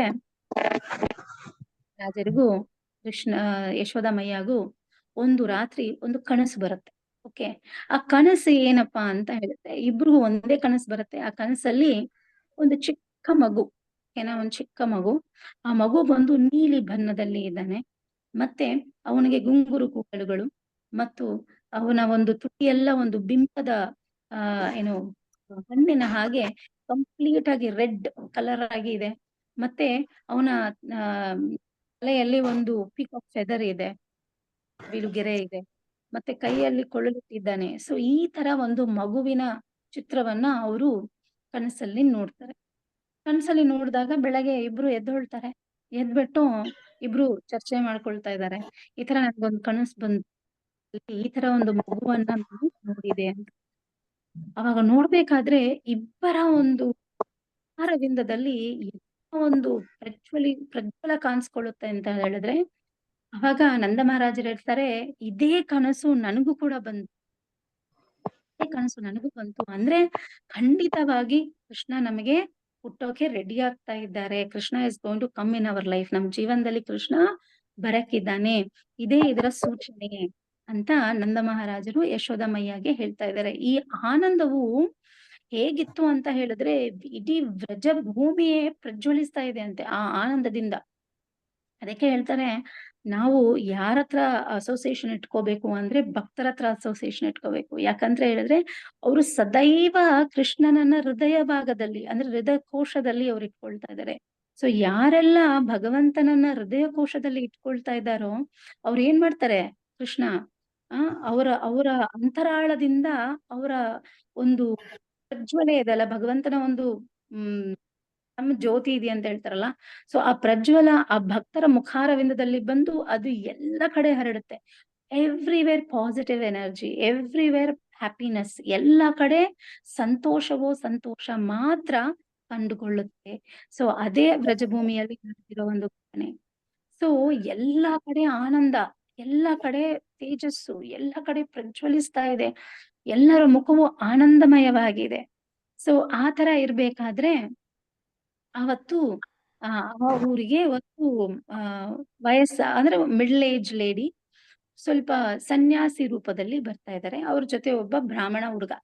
ಓಕೆ, ಸೊ ಇವ್ರು ಬಂದಾಗ, ಇವ್ರು ಬಂದ್ಬಿಟ್ಟು ಯಶೋದಮಯ್ಯ ನೋಡಿದಾಗ, ಯಶೋದಮಯ್ಯದ ಮುಖದಲ್ಲಿ ಇಷ್ಟೊಂದು ತೇಜಸ್ಸನ್ನ ನೋಡ್ಬಿಟ್ಟು ಆ ಹೆಂಗ್ಸು ಹೇಳ್ತಾರೆ, ಈ ತರ ಸನ್ಯಾಸಿನಿ ಅಂದ್ರೆ ಸ್ಯಾಫ್ರನ್ ರೋಬ್ಸ್, ನಿಮ್ಗೆಲ್ಲ ಗೊತ್ತಲ್ಲ. ಅಂದ್ರೆ ಆ ಕಾಲದಲ್ಲಿ ಇದ್ರು ಸನ್ಯಾಸಿನಿ, ಈ ಕಾಲದಲ್ಲಿ ಯಾರು ಸನ್ಯಾಸಿನಿ ಮಾಡಲ್ಲ, ಬಟ್ ಆ ಕಾಲದಲ್ಲಿ ಇದ್ರು. ಅಂದ್ರೆ ಸ್ಯಾಫ್ರನ್ ರೋಬ್ಸ್ ಎಲ್ಲ ಹಾಕೊಂಡು ಏನ್ ಹೇಳೋದು, ಸನ್ಯಾಸಿ ವೇಷಧರಣೆಗಳನ್ನ ಮಾಡ್ಕೊಂಡು. ಸೊ ಹಾಗಾಗಿ ಅವ್ರು ಬಂದು ಯಶೋದಮಯ್ಯವನ್ನ ನೋಡಿದಾಗ ಅವ್ರು ಹೇಳ್ತಾರೆ, ಈ ತರ ಯಶೋದ, ಖಂಡಿತವಾಗಿ ಹೇಳ್ತೀನಿ, ನಿನ್ನ ಹೊಟ್ಟೆ ಗರ್ಭದಲ್ಲಿ ಖಂಡಿತ ಒಂದು ಅದ್ಭುತ ಮಗು ಹುಟ್ಟಕ್ಕೆ ಎಲ್ಲ ಸೌಲಭ್ಯಗಳು ಮತ್ತು ಎಲ್ಲ ಸೂಚನೆಗಳು ಕಂಡು ಬರ್ತಾ ಇದೆ ಅಂತ ಅವ್ರು ಹೇಳ್ತಾರೆ. ಅವಾಗ ಅಲ್ಲಿ ಎಲ್ಲ ಜನ ಸೇರ್ತಾರೆ. ಅವಾಗ ಇದನ್ನ ಕೇಳಿದ ಎಲ್ಲರಿಗೂ ಆನಂದವಾಗತ್ತೆ. ಮತ್ತೆ ಅವ್ರು ಹೇಳ್ತಾರೆ, ಇದು ನೀವ್ ಇದನ್ನ ಹೇಳ್ತಾ ಇದ್ದೀರಾ, ಆಸ್ ಅ ಸನ್ಯಾಸಿನಿ ನೀವು ಹೇಳ್ತಾ ಇದ್ದೀರಾ, ಅದಂತೂ ನಿಜ. ಬಟ್ ನೀವ್ ಯಾರು? ನೀವು ಇನ್ನವರೆಗೂ ನೀವನ್ನ ನಾನು ನಮ್ಮ ಊರಲ್ಲಿ ನೋಡಿಲ್ಲ, ನೀವು ಹೊಸಬರಾಗಿ ಇದ್ದೀರಾ, ನೀವ್ ಯಾರು ಅಂತ ನಮ್ಗೆ ಅವಾಗ ಸನ್ಯಾಸಿನಿ ಹೇಳ್ತಾರೆ, ನಾನು ಬೇರೆ ಯಾರು ಅಲ್ಲ, ನಾನು ಪೌರ್ಣಮಾಸಿ. ಪೌರ್ಣಮಾಸಿ ಅಂದ್ರೆ ಯೋಗಮಾಯ. ಇನ್ನೊಂದು ಕ್ಲಾಸಲ್ಲಿ ಪ್ರೀವಿಯಸ್ ಆಗಿ ನಾನು ಹೇಳಿರ್ತೀನಿ, ಯೋಗಮಾಯ ಅಂದ್ರೆ ಯಾರು, ಮಹಾಮಾಯ ಅಂದ್ರೆ ಯಾರು ಹೇಳಿರ್ತೀವಿ ಅಲ್ವಾ, ಡಿಸ್ಕಷನ್ ನಡೆದಿದೆ. ಸೊ ಹಾಗಾಗಿ ನಾನು ಆ ಯೋಗಮಾಯೆ, ನನ್ನ ಹೆಸರು ಪೌರ್ಣಮಾಸಿ. ನನ್ ಜೊತೆ ಈ ಒಂದು ಬಾಲಕ ಇದ್ದಾನಲ್ಲ, ಇವನು ಮಧುಮಂಗಲ. ಸೊ ಮಧುಮಂಗಲ ಒಬ್ಬ ಬ್ರಾಹ್ಮಣ ಹುಡುಗ, ನಮ್ಗೇನು ಲೈಕ್ ಏನೋ ರಕ್ತ ಸಂಬಂಧ ಯಾವುದೂ ಇಲ್ಲ. ಬಟ್ ನನಗೆ ಇವನು ಸೇವೆ ಮಾಡಕ್ಕೆ ಅವಾಗ ಬರ್ತಾ ಇರ್ತಾನೆ. ಆ ಸೇವೆಯಲ್ಲಿ ನಾನು ಇವನ ಸೇವೆಯನ್ನ ತಗೊಳ್ತಾ ಇದ್ದೀನಿ. ಹಾಗಾಗಿ ಈ ಹುಡುಗ ನನ್ ಜೊತೆ ಇದ್ದಾನೆ ಅಂತ ಆ ಸನ್ಯಾಸಿನಿ ಹೇಳ್ತಾರೆ. ಸೊ ಇದನ್ನ ಹೇಳಿದ ಮೇಲೆ ಅಲ್ಲಿದ್ದ ಎಲ್ಲ ಜನರಿಗೂ ಇನ್ನ ಡಬಲ್ ಕಾನ್ಫಿಡೆನ್ಸ್ ಆಗ್ಬಿಡ್ತು. ಇವಾಗ ಫಸ್ಟು ಯಶೋದಮಯ್ಯ ತೇಜಸ್ಸು ನೋಡಿ ಅವ್ರಿಗೆ ಒಂದಷ್ಟು ನಂಬಿಕೆ ಬಂದಿದೆ, ಖಂಡಿತ ಭಗವಂತ ಅವತರಿಸ್ತಾನೆ. ಎರಡನೇದು ಪೌರ್ಣಮಾಸಿ ಯೋಗಮಾಯೆ, ಆಕೆ ಬಂದು ಅಶ್ಯೂರಿಟಿ ಕೊಡ್ತಾ ಇದ್ದಾರೆ ನೆಕ್ಸ್ಟ್ ಹುಟ್ಟೋ ಮಗು ಭಗವಂತನೇ ಅಂತ. ಸೊ ಈ ತರ ಎಲ್ಲ ನಡಿಬೇಕಾದ್ರೆ ಅವ್ರ ಏನ್ ಮಾಡ್ತಾರೆ, ಅಲ್ಲಿದ್ದ ವ್ರಜವಾಸಿಗಳೆಲ್ಲ ಹೇಳ್ತಾರೆ, ಇನ್ನ ನೀವು ಎಲ್ಲೂ ಹೋಗ್ಬೇಡಿ, ನಮ್ಮ ಊರಲ್ಲೇ ನೀವು ಉಳಿದ್ಬಿಡಿ ಅಂತ ಹೇಳಿ ಅವ್ರಿಗೆ ಒಂದು ಕರ್ಣಕುಟೀರನ ಮಾಡಿಕೊಟ್ಟು ಅವ್ರಿಬ್ಬರನ್ನ ಅಲ್ಲಿ ಹಿಡ್ತಾರೆ. ಸೊ ಆವಾಗ exactly at the time of Ashtami ತಿಥಿ, ಅರ್ಥ ಆಯ್ತಲ್ಲ, ಅಷ್ಟಮಿ ತಿಥಿ ರೋಹಿಣಿ ನಕ್ಷತ್ರದಲ್ಲಿ ಹುಟ್ಟಬೇಕಾದ್ರೆ ಏನಾಗತ್ತೆ ಅಂತ ಹೇಳಿದ್ರೆ, ಆವತ್ತು ನಂದ ಮಹಾರಾಜರ ಮುಖದಲ್ಲಿ ಇದ್ದ ತೇಜಸ್ಸು ಅವರ ಹೃದಯ ಭಾಗಕ್ಕೆ ಇಳಿಯುತ್ತೆ. ಆ ಹೃದಯ ಭಾಗದಲ್ಲಿ ಇಳಿದಾಗ ಅದು ಯಶೋದಮಯ್ಯಗೆ ಟ್ರಾನ್ಸ್ಫರ್ ಆಗತ್ತೆ. ಆ ತೇಜಸ್ಸು ಯಶೋದಮಯ್ಯದ ಹೃದಯ ಭಾಗದಲ್ಲಿ ಹೋಗಿ ಅವರ ಗರ್ಭದಲ್ಲಿ ಭಗವಂತ ನೋಡಿ. It is not some biological child, ನಮ್ ತರ ಏನೋ ಒಂದು ಸಾಮಾನ್ಯ ಮಗು ಅಲ್ಲ. ಅದಕ್ಕೆ ಹೇಳ್ತಾ ಇದಾರೆ ಕೃಷ್ಣ ಭಗವದ್ಗೀತೆಯಲ್ಲಿ, ನನ್ನ ಜನ್ಮ, ನನ್ನ ಲೀಲೆಗಳು, ನನ್ನ ಆಕ್ಷನ್ಸ್, ನನ್ನ ಕರ್ಮಗಳು ಯಾರಿಗೂ ಅರ್ಥ ಆಗೋದಿಲ್ಲ. ಎಸ್, ಇಟ್ ಇಸ್ ಆಲ್ ವಿನೋದವಾದದ್ದು. ಕೃಷ್ಣ ಹೇಗ್ ಜನಿಸಿದ ಇವಾಗ, ನಂದ ಮಹಾರಾಜರ ಹೃದಯ ಕೋಶದಿಂದ ಯಶೋದಮಯ್ಯ ಹೃದಯ ಕೋಶಕ್ಕೆ ಬಂದು ತನ್ನ ಗರ್ಭದಲ್ಲಿ ಇಳಿತಾರೆ ಭಗವಂತ. ಅರ್ಥ ಆಯ್ತಲ್ಲ. ಸೊ ಹೀಗೆ ಯಶೋದಮಯ್ಯ ಗರ್ಭಿಣಿ ಆಗ್ತಾಳೆ. ಸೊ ಗರ್ಭಿಣಿ ಆದಾಗ ಏನಾಗತ್ತೆ ಅಂತ ಹೇಳಿದ್ರೆ, ಇದೇ ಟೈಮ್ ಅಲ್ಲಿ ಈ ಕಡೆ ಮಥುರಾದಲ್ಲಿ already Krishna is already in Devaki ಇದ್ರಲ್ಲೂ ಈ ತರಾನೇ ಪ್ರವೇಶಿಸಿದ್ದಾರೆ. ಸೊ ಭಗವಂತ ಇವಾಗ ಎರಡಾಗಿದ್ದಾರೆ, ಒಂದು ಮಥುರಾ ಕೃಷ್ಣ, ಇನ್ನೊಂದು ವೃಂದಾವನ್ ಕೃಷ್ಣ. ಸೊ 2 ಪರ್ಸನಾಲಿಟಿ ಇವಾಗ ಇದ್ದಾರೆ. ಓಕೆ, ಕನ್ಫ್ಯೂಸ್ ಆಗ್ಬೇಡಿ, ಲೀಲೆ ಸ್ವಲ್ಪ ಕಾಂಪ್ಲಿಕೇಟೆಡ್ ಆಗಿರುತ್ತೆ. ಬಟ್ ಅರ್ಥ ಮಾಡ್ಕೊಂಡ್ರೆ, ತುಂಬಾ ಶ್ರದ್ಧೆಯಿಂದ ಕೇಳಿದ್ರೆ ನಮ್ಗೆ ಒಂಚೂರು ಒಳಗೋಗುತ್ತೆ. ನಂತರ ಈ ತರ ಯಶೋದಮಯ್ಯ ಇನ್ನೇನು ಡೆಲಿವರಿ ಟೈಮ್ ಬರ್ತಾ ಇದೆ, ಆವಾಗ ನೋಡಿದ್ರೆ ಯಶೋದಮಯ್ಯ ಲೇಬರ್ ಪೇನ್ ಅಲ್ಲಿ ಇದ್ದಾರೆ, ಅವ್ರು ಮರ್ತೋಗ್ಬಿಟ್ಟಿದ್ದಾರೆ, ಅವ್ರು ಕಾನ್ಶಿಯಸ್ ಅಲ್ಲಿ ಇರಲ್ಲ. ಆ ಟೈಮ್ ಅಲ್ಲಿ ಏನಾಗತ್ತೆ ಅಂತ ಹೇಳಿದ್ರೆ, ಆ ಒಂದು ಪ್ಲೀಸ್ ಸ್ವಲ್ಪ ಮ್ಯೂಟ್ ಅಲ್ಲಿ ಇಟ್ಕೊಳ್ಳಿ.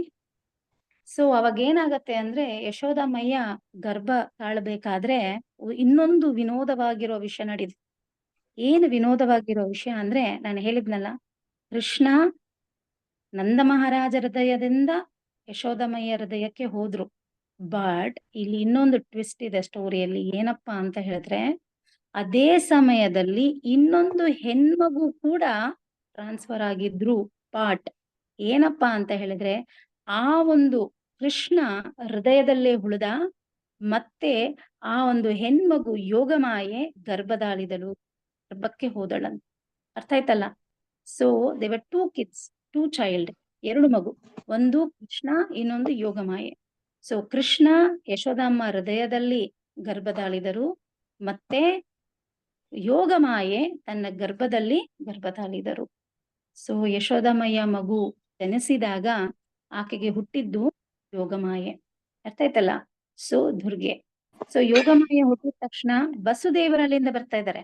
ಅರ್ಥ ಮಾಡ್ಕೊಳ್ಳಿ, ವಸುದೇವರು ಬರ್ತಾ ಇದ್ದಾರೆ ಕೃಷ್ಣನ ತಗೊಂಡು. ಇದೆಲ್ಲ ಕೃಷ್ಣನ ಲೀಲೆ, ಅಪಾರ ಲೀಲೆ. ಏನ್ ನಡೀತಾ ಇದೆ ಯಾರಿಗೂ ಅರ್ಥ ಆಗಲ್ಲ. It's beyond science, beyond our perception.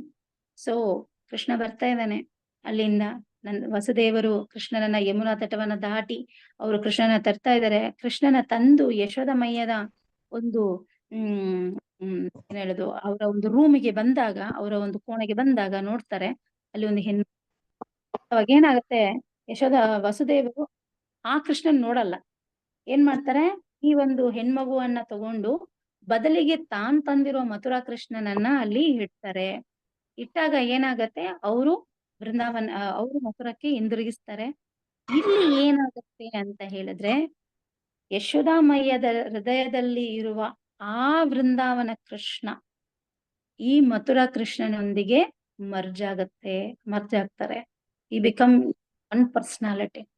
ಇವಾಗ 2 ಪರ್ಸನಾಲಿಟಿ ಇರೋರು ಏನಾದ್ರು he became one personality and that is Vrindavan Krishna. So Vrindavan Krishna ಜನಿಸಿದ ನಂತರ ಏನಾಗತ್ತೆ ಅಂದ್ರೆ ಎಲ್ಲ ವೃಂದಾವನ ವಾಸಿಗಳಿಗೂ ತನ್ನ ಜೀವನದ ಒಂದು ಏನ್ ಹೇಳೋದು ನಕ್ಷತ್ರವು ಉಂಟಾಯಿತು ಅಂತ ಅಷ್ಟೊಂದು ಹ್ಯಾಪಿನೆಸ್ ಅವ್ರೇನ್ ಮಾಡ್ತಾರೆ.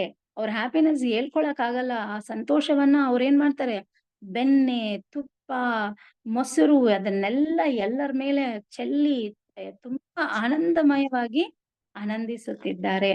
ಸೊ ಈ ತರಾನೇ ವೃಂದಾವನದಲ್ಲಿ ಭಗವಂತ ಜನಿಸಿದರು. ಓ ಕೃಷ್ಣ ಹೇಳಿದ ಹಾಗೆ ಅವರು ವೃಂದಾವನ ಬಿಟ್ಟು ಒಂದ್ ಹಗಲು ಕೂಡ ಅವರು ಏನ್ ಮಾಡಲ್ಲ, ಹೊರಗಡೆ ಬಂದಿಲ್ಲ. ಸೊ ಇಲ್ಲಿ ನಾವು ಆಸ್ ಅನ್ ಇಸ್ಕಾನ್ ಡಿವೋಟೀಸ್ ನಾವೇನ್ ಮಾಡ್ತೀವಿ, ನಾವು ಮಥುರಾ ಕೃಷ್ಣನನ್ನ ಆರಾಧನೆ ಮಾಡೋದು ತುಂಬಾ ಕಡಿಮೆ. ನಾವು ಆರಾಧನೆ ಮಾಡೋದು ಆನಂದ ಮಹಾರಾಜರು ಮತ್ತು ಯಶೋದಮ್ಮಯ್ಯರಿಗೆ ಜನಿಸಿರುವ ಆ ಕೃಷ್ಣನಿಗೆ ನಾವು ಪೂಜೆ ಮಾಡ್ತೀವಿ, ಆರಾಧನೆಯನ್ನ ಮಾಡ್ತೀವಿ.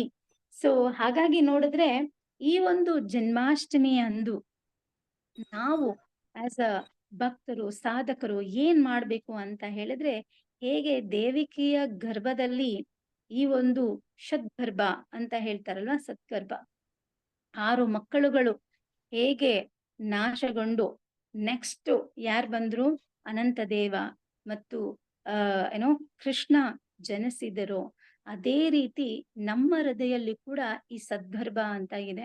ಅದು ಯಾವುದು ಅಂತ ಹೇಳಿದ್ರೆ ಕಾಮ, ಲೋಭ, ಮೋಹ, ಮದ, ಮಾತ್ಸರ್ಯ ಈ ತರ ಅನೇಕ ಕಲ್ಮಶಗಳು ನಮ್ಮ ಹೃದಯದಲ್ಲಿ ಇದೆ ಅಲ್ವಾ. ಸೊ ಈ ಒಂದು ಜನ್ಮಾಷ್ಟಮಿ ಅಂದು ನಾವೇನ್ ಮಾಡ್ಬೇಕು, ಫಸ್ಟ್ ಅಡ್ವೆಂಟ್ ಮಾಡ್ಬೇಕು, ಕೃಷ್ಣನನ್ನ ಅವತರಿಸಬೇಕು. ಯಾವಾಗ ಕೃಷ್ಣ ಅವತರಿಸ್ತಾನೆ, ಯಾವಾಗ ನಮ್ಮ ಹೃದಯದಲ್ಲಿ ಇರುವ ಈ ಕತ್ತಲು ಕೋಣೆಯಲ್ಲಿರುವ ಈ ಅನೇಕ ಕಲ್ಮಶಗಳು ಕ್ಲೀನ್ ಆಗುತ್ತೋ, ಪ್ಯೂರಿಫೈ ಆಗುತ್ತೋ, ಆವಾಗ ಕೃಷ್ಣ ಅವತರಿಸ್ತಾನೆ. ನಮ್ಮ ಹೃದಯದಲ್ಲಿ ಕೃಷ್ಣ ಏನ್ ಮಾಡ್ತಾನೆ, ಜನ್ಮಧಾರ್ತಾನೆ, ನಮ್ಮ ಹೃದಯದಲ್ಲಿ ಕೃಷ್ಣ ಹುಟ್ಟುತ್ತಾನೆ. So we have to ensure that ಈ ಜನ್ಮಾಷ್ಟಮಿ ಅಂದು ಆದಷ್ಟು ನಾವು ಪ್ರಾರ್ಥನೆ ಮಾಡ್ಬೇಕು ಕೃಷ್ಣನಲ್ಲಿ, ಪ್ಲೀಸ್ ನನ್ನ ಹೃದಯ ಕೋಶದಲ್ಲಿ ನೀವು ಜನ್ಮ ತಗೊಳ್ಳಿ, ನನ್ನ ಹೃದಯದಲ್ಲಿ ನೀವು ಬನ್ನಿ, ಪ್ಲೀಸ್ ಕಮ್. ಇವಾಗ ನಮ್ಮ ಮನೆಗೆ ಇವಾಗ ನಾವು ಒಂದು ಗೆಸ್ಟ್ ಅನ್ನ ಇನ್ವೈಟ್ ಮಾಡ್ತೀವಿ ಅಂತ ಇಟ್ಕೊಳ್ಳೋಣ, ಓಕೆನಾ. You're inviting Krishna or inviting some guest. ಅವಾಗ ಫಸ್ಟ್ ನಮ್ಮ ಮನೆ ಎಲ್ಲ ಕೊಳ್ಕಾಗಿರುತ್ತೆ, ಕರೆಕ್ಟ್ ಅಲ್ವಾ. ನಾರ್ಮಲಿ ಎಲ್ಲ ಮನೆಗಳು ವೆರಿ ರೇರ್, ತುಂಬಾ ಕ್ಲೀನ್ ಅಂಡ್ ಟೈಡಿ ಎಲ್ಲ ನೋಡ್ಬೋದು. ಬಟ್ ಮಕ್ಳಿರೋ ಮನೆ ನಾರ್ಮಲ್ ಆಗಿ ಏನಾಗಿರುತ್ತೆ, ಅಲ್ಲೇ ಇದೆಲ್ಲ. ಬಟ್ ಗೆಸ್ಟ್ ಕರೆದಾಗ ನಾವೇನ್ ಮಾಡ್ತೀವಿ, ಎಲ್ಲ ಕ್ಲೀನಿಂಗ್ ಸ್ಟಾರ್ಟ್ ಮಾಡ್ಬಿಡ್ತೀವಿ. ಇಲ್ಲ ಒಂದು ಹಬ್ಬ ಬಂದ್ರೆ ಸಾಕು, ಎಲ್ಲ ಎತ್ತು ಮೇಲೆ ಇರೋದೆಲ್ಲ ಎತ್ತು ವಾಶ್ ಮಾಡಿ ಕ್ಲೀನ್ ಮಾಡಿ ಎಲ್ಲ ಪಳಪಳ ಅಂತ ಹೊಳೆದು ಆಮೇಲೆ ಆಗಿರೋ ಸಾಮಗ್ರಿಗಳನ್ನ ತಂದು ಆಮೇಲೆ ಭಗವಂತನ ಮನೆಯಲ್ಲಿ ಇಟ್ಟು ಪೂಜೆ ಮಾಡಿ ನೈವೇದ್ಯ ಮಾಡಿ, ಆ ತರ ಈ ದೇಹವೇ ಒಂದು ದೇವಾಲಯ, ಆಯ್ತಲ್ಲ. ಈ ದೇಹವು ಒಂದು ದೇವಾಲಯ, ಹೃದಯವು ಭಗವಂತನ ಹೃದಯ ಭಾಗ ಬಂದು ಆ ದೇವಾಲಯದ ಗರ್ಭಗುಡಿ ಇರ್ತೈತಲ್ಲ. ಈ ಗರ್ಭಗುಡಿಯನ್ನ ನಾವು ಎಷ್ಟು ಪರಿಶುದ್ಧ ಮಾಡ್ತೀವೋ ಅಷ್ಟು ಕೃಷ್ಣ ನಮ್ಮ ಹೃದಯದಲ್ಲಿ ನಿರಂತರವಾಗಿ ಕೂತ್ಕೊಳ್ತಾನೆ, ನಿರಂತರವಾಗಿ ಇರ್ತಾನೆ. ಇಲ್ಲ ಅಂದ್ರೆ ಕೊಳುಕುಗಳು ಬಂದಾಗ ಅಲ್ಲಿ ಭಗವಂತ ಇರೋದಿಲ್ಲ ಅಲ್ವಾ. ಗೆಸ್ಟ್ 1-2 ದಿವಸ ಇರ್ತಾರೆ, ಬಟ್ ಆ 2 ದಿವಸನೂ ಅವ್ರಿಗೆ ಕಂಫರ್ಟಬಲ್ ಆಗಿದ್ರೇನೆ ಇರ್ತಾರೆ, ಇಲ್ಲ ಅಂದ್ರೆ ಆ ಮರುಕ್ಷಣನೇ ಹೋಗ್ಬಿಡ್ತಾರೆ. ಅದೇ ತರ ಕೃಷ್ಣ ನಮ್ಮ ಜೀವನದಲ್ಲಿ ನಿರಂತರವಾಗಿ ಇರ್ಬೇಕು ಅಂದ್ರೆ ವಸುದೇವನ ಹಾಗೆ ನಾವೇನ್ ಮಾಡ್ಬೇಕು, ನಾವೆಲ್ಲ ಏನ್ ಮಾಡ್ಬೇಕು, ವಿ ಆರ್ ಲೈಕ್ ಭಕ್ತಿಯನ್ನ ಆಲಂಗಿಸ್ಕೋಬೇಕು. We have to get wedded to bhakti ಒಟ್ಟಿಗೆ ನಾವು ಮದ್ವೆ ಆಗ್ಬೇಕು. ನಿಜ ಲಿಟ್ರಲ್ ಆಗಿ ಹೇಳ್ಬೇಕಾದ್ರೆ ಆಲಿಂಗಿಸ್ಕೋಬೇಕು, ಅರ್ಥ ಆಯ್ತಲ್ಲ. ಸೊ ವಸುದೇವನ ಹಾಗೆ ದೇವಕಿ ಎಂಬ ಪತ್ನಿಯನ್ನ ಸ್ವೀಕರಿಸಿದ ಹಾಗೆ ನಾವು ಕೂಡ ಸಾಧಕರು ಏನ್ ಮಾಡ್ಬೇಕು, ಭಕ್ತಿಯನ್ನ ಆಲಂಗಿಸಿಕೊಳ್ಳಬೇಕು ಮತ್ತು ಈ ಸದ್ಗರ್ಭಗಳನ್ನ ನಮ್ಮ ಹೃದಯದಿಂದ ದೂರು ಮಾಡಿ ಕೃಷ್ಣನನ್ನ ಜನ್ಮವನ್ನ ನಾವು ಧರಿಸಿಕೊಳ್ಳಬೇಕು. ಅರ್ಥ ಆಯ್ತಲ್ಲ. ಇದು ಈ ಒಂದು ನಿಜ ಜನ್ಮಾಷ್ಟಮಿ ಆಚರಣೆ ಮತ್ತು ನಮ್ಮ ಒಂದು ಜನ್ಮಾಷ್ಟಮಿಯ ಪ್ರಿಪರೇಷನ್ಸ್. ಅಂದ್ರೆ ಯಾವುದೇ ಕಾರ್ಯಕ್ರಮ ಮಾಡಕ್ಕಿಂತ ಮುಂಚೆ ಒಂದು ಸ್ಮಾಲ್ ಪ್ರಿಪರೇಷನ್ ಪ್ಲಾನಿಂಗ್ ಅಂತ ಇರುತ್ತೆ ಅಲ್ವಾ? ಯಾವುದೇ ಪ್ರೋಗ್ರಾಮ್ ಇಟ್ಕೊಳ್ಳಿ, ಯಾವುದೇ ಈವೆಂಟ್ ಮಾಡ್ಲಿ, without planning it doesn't work. So ಅದೇ ತರ ಈ ಒಂದು ಜನ್ಮಾಷ್ಟಮಿಯ ನಮ್ಮ ಮನಸ್ಸಿನ ಒಂದು ಪರಿಸ್ಥಿತಿ ಆಗಿರ್ಲಿ, ನಮ್ಮ ಮನಸ್ಸಿನ ಒಂದು ಪ್ರಿಪರೇಷನ್ ಏನಾಗಿರ್ಬೇಕು ಅಂದ್ರೆ, ನಾವು ಈ ಇಡೀ ದಿವಸ ಕೃಷ್ಣ ಪ್ರಜ್ಞೆಯಲ್ಲಿ ಇರ್ಬೇಕು. ಮತ್ತೆ ಆದಷ್ಟು ಕೃಷ್ಣರ ಹತ್ರವನ್ನ ಮಾಡಿಸ್ಕೋಬೇಕು. ಕೃಷ್ಣನನ್ನ ಹೇಗಾದ್ರೂ ನಮ್ಮ ಹೃದಯ ಕೋಶ ಗರ್ಭದಲ್ಲಿ ಆ ಆ ಭಗವಂತನನ್ನ ನೆಲೆಸ್ಕೋಬೇಕು ಅಂತ ನಾವು ಹಾರೈಸ್ಕೊಳ್ತಾ ಈ ಇಡೀ ದಿವಸ ಕೃಷ್ಣನಲ್ಲಿ ಪ್ರಾರ್ಥನೆಯನ್ನ ಮುಂದಿಡುತ್ತಾ. ಯಾಕಂದ್ರೆ ಕೃಷ್ಣ ಹೇಳ್ತಾರೆ, ವೆರಿ ಸಿಂಪಲ್, ಏನ್ ಹೇಳ್ತಾರೆ ಅಂತ ಹೇಳಿದ್ರೆ, they are very happy on there birthday. ಯಾರೇ ಆಗಿರ್ಲಿ, ಎಂತವರೇ ಆಗಿರ್ಲಿ, ಈವನ್ ಎನಿಮೀಸೇ ಆಗಿರ್ಲಿ, ಬರ್ತ್ಡೇ ಅಂತ ಬಂದ್ರೆ ಅವ್ರು ತುಂಬಾ ಹ್ಯಾಪಿ ಆಗಿರ್ತಾರೆ. ಅವ್ರಿಗೆ ನೀವು ಎನಿಮಿ ಅಂತ ಹೋಗಿ ಗಿಫ್ಟ್ ಕೊಟ್ರು ಅವ್ರು ತಗೊಂಡ್ಬಿಡ್ತಾರೆ. ಆಮೇಲೆ ಅವ್ರು ನಿಮ್ಗೆ ವಿಶ್ ಮಾಡ್ತಾರೆ. ಯಾಕಂತ ಹೇಳಿದ್ರೆ, because birthday is something very special, ಎಲ್ಲರಿಗೂ ಇಷ್ಟ. So Krishna supreme personality of god, ಅವ್ರ ಜನ್ಮ ಇವತ್ತು. ಸೊ ಅವತ್ತು ತುಂಬಾ ತುಂಬಾ ಕರುಣೆಯಲ್ಲಿ ಇರ್ತಾರೆ ಅಂತೆ. Any person for that matter, ಅವ್ರು ಏನ್ ಮಾಡ್ತಾರೆ, ಈ ಒಂದು ಸಂದರ್ಭಗಳಲ್ಲಿ ತುಂಬಾ ಕರುಣೆ ಹೃದಯ, ಕಂಪ್ಯಾಷನೇಟ್ ಆಗಿರ್ತಾರೆ ಅಂತೆ. ಸೊ ನಾವು ಆ ಕಂಪ್ಯಾಷನೇಟ್ ಮೂಡ್ ಅಂದ್ರೆ ಆ ಒಂದು ಇದನ್ನ ನಾವು ಫೈದಾ ತಗೊಳ್ಳೋಣ. ಆ ಒಂದು ಇದನ್ನ ಸ್ವಲ್ಪ ಫೈದಾ ಮಾಡ್ಕೊಂಡು ಏನ್ ಮಾಡೋಣ, ಹೋಗ್ಬಿಟ್ಟು ಕೃಷ್ಣನಲ್ಲಿ ತುಂಬಾ ಡೀಪ್ ಹಾರ್ಟೆಡ್, ಡೀಪ್ ರೂಟೆಡ್ ಆಗಿ ನಾವು ಕೃಷ್ಣನ ಹತ್ರ ಕೇಳೋಣ, ಕೃಷ್ಣ ಪ್ಲೀಸ್ ಈ ಒಂದು ಕಲ್ಮಶಗಳನ್ನ ನನ್ನ ಹೃದಯದಿಂದ ಪಾರು ಮಾಡಿ, ಹೇಗಾದ್ರೂ ಈ ಹೃದಯ ಎಂಬ ಗರ್ಭದಲ್ಲಿ ನೀನು ಬಂದು ನಿರಂತರವಾಗಿ ನನ್ನ ಹೃದಯದಲ್ಲಿ ಕುತ್ಕೋ, ನಿರಂತರವಾಗಿ ನನ್ನಲ್ಲಿ ಇರು ಅಂತ ನಾವು ಈ ಒಂದು ಭಕ್ತಿಯನ್ನ ಕೈಗೊಂಡು ನಾವು ಮಾಡಬಹುದು. ಸೊ ಹಾಗಾಗಿ ಇವತ್ತು ಎಲ್ಲರೂ ಸಹ ತುಂಬಾ ತುಂಬಾ ಗಮನದಿಂದ ಈ ಒಂದು ಲೀಲೆಯನ್ನ ಕೇಳಿರ್ತೀರಾ. ಬಿಕಾಸ್ ಈ ಲೀಲೆ ಬಂದು ನಮಗೆ ಇಷ್ಟು ಡೀಟೇಲ್ ಆಗಿ ನಮ್ಗೆಲ್ಲ ಗೊತ್ತಿರೋದು ಕೃಷ್ಣ ಮಥುರದಲ್ಲಿ ಹುಟ್ಟಿದ್ ಗೊತ್ತು. ಬಟ್ ಬೃಂದಾವನದಲ್ಲಿ ಕೃಷ್ಣ ಹೇಗೆ ಹುಟ್ಟಿದ್ರು, ಈ ಒಂದು ತಿಳುವಳಿಕೆ ನಮ್ಗೆ ಎಲ್ಲಿಂದ ದೊರಕಿತು, ಈ ಒಂದು ಜ್ಞಾನ ನಮ್ಗೆ ಎಲ್ಲಿಂದ ಬಂದಿತ್ತು ಅಂತ ಹೇಳಿದ್ರೆ, that is because of Srila Prabhupad. ಯಾವತ್ತು ನಮ್ಮ ಆಚಾರ್ಯರನ್ನ ನಾವು ಮರಿಕೂಡ್ದು. ಯಾಕಂದ್ರೆ ನಮ್ಮ ಆಚಾರ್ಯ ಇಲ್ಲ ಅಂದ್ರೆ ನಮಗೆ ಅದೇ ಹೇಳ್ತಾರಲ್ಲ, ಆಚಾರ್ಯರು ಇಲ್ಲ ಅಂದ್ರೆ ನಮಗೆ ದೊರಕೋದು ಮುಕ್ತಿ ಅಂತ ಹೇಳ್ತಾರೆ, ನಮ್ಗೆ ಮುಕ್ತಿ ಅಂತ ದೊರಕೋದಿಲ್ಲ. ಸೊ ಹಾಗಾಗಿ ಶ್ರೀಲ ಪ್ರಭುಪಾದರವರ ಜನ್ಮ ದಿವಸ ನಾಳೆ, ನಂದೋತ್ಸವದಂದು ಜನ್ಮ ತಗೊಂಡು ಪ್ರಭುಪಾದರವರು ಪ್ರಭುಪಾದ್ ವಾಸ್ ಬಾರ್ನ್. ಸೊ ಪ್ರಭುಪಾದರ ಒಂದು ಬರ್ತ್ಡೇ ನಾಳೆ. ಸೊ ಹಾಗಾಗಿ ನಾವು ಆಲ್ರೆಡಿ ಗ್ರೂಪ್ ಅಲ್ಲಿ ಮೆನ್ಷನ್ ಮಾಡಿದೀವಿ, ಪ್ರತಿಯೊಬ್ರು ಆ ಒಂದು ಕೃತಜ್ಞತೆ ಅನ್ನ ತೋರಿಸ್ಬೇಕು. ಯಾಕಂತ ಹೇಳಿದ್ರೆ ಇವತ್ತು ನಾವೆಲ್ಲ ಈ ಒಂದು ನಿತ್ಯಂ ಭಾಗವತ ಸೇವೆ ಸೆಷನ್ ಅಲ್ಲಿ ನಮಗೆ ಒಂದು ಅನುಕೂಲತೆ ಆಗಿರ್ಲಿ, ಸ್ವಲ್ಪ ಜ್ಞಾನವಾಗಿರ್ಲಿ, ಸ್ವಲ್ಪ ಭಕ್ತಿ ಆಗಿರ್ಲಿ, ಸ್ವಲ್ಪ ಅಸೋಸಿಯೇಷನ್ ಆಗ್ಲಿ ನಮ್ಗೆ ದೊರಕ್ತಾ ಇದೆ ಅಂದ್ರೆ it's because of Prabhupad. Because ಪ್ರಭುಪಾದರು ಇಲ್ಲ ಅಂದ್ರೆ ನಾವ್ ಯಾರು ಇವತ್ತಿಲ್ವೇ ಇಲ್ಲ. ಅದಕ್ಕೆ ನಮ್ ಗುರು ಮಹಾರಾಜ ಹೇಳ್ತಾರೆ, ಯದಿ ಪ್ರಭುಪಾದ್ನ ಹೋಯ್ತು, ಪ್ರಭುಪಾದ್ ಇಲ್ಲ ಅಂದ್ರೆ ನಮ್ ಜೀವನ ಅಲ್ಲ ವ್ರತ ಕಂಪ್ಲೀಟ್ಲಿ ವೇಸ್ಟ್ ಆಗೋಗ್ಬಿಡ್ತಾ ಇತ್ತು. But Prabhupad has really saved our soul. It is called the spiritual suicide ಅಂತ ಹೇಳ್ತಾರೆ.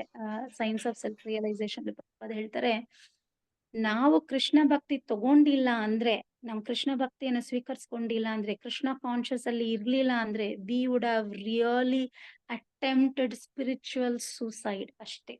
ಯಾಕಂದ್ರೆ ಈ ದೇಹ ಇದ್ದು ವೇಸ್ಟು, ಈ ಮನ್ಸು ಇದ್ದು ವೇಸ್ಟು, ಈ ಜೀವನ ನಾವು ಜರ್ನಿ ಮಾಡ್ತಿರೋದು ವೇಸ್ಟು. ಯಾಕಂದ್ರೆ ಕೃಷ್ಣನೇ ಇಲ್ಲ ಅಂದ್ರೆ ವಾಟ್ ಇಸ್ ದ ಪರ್ಪಸ್ ಆಯ್ತಲ್ಲ.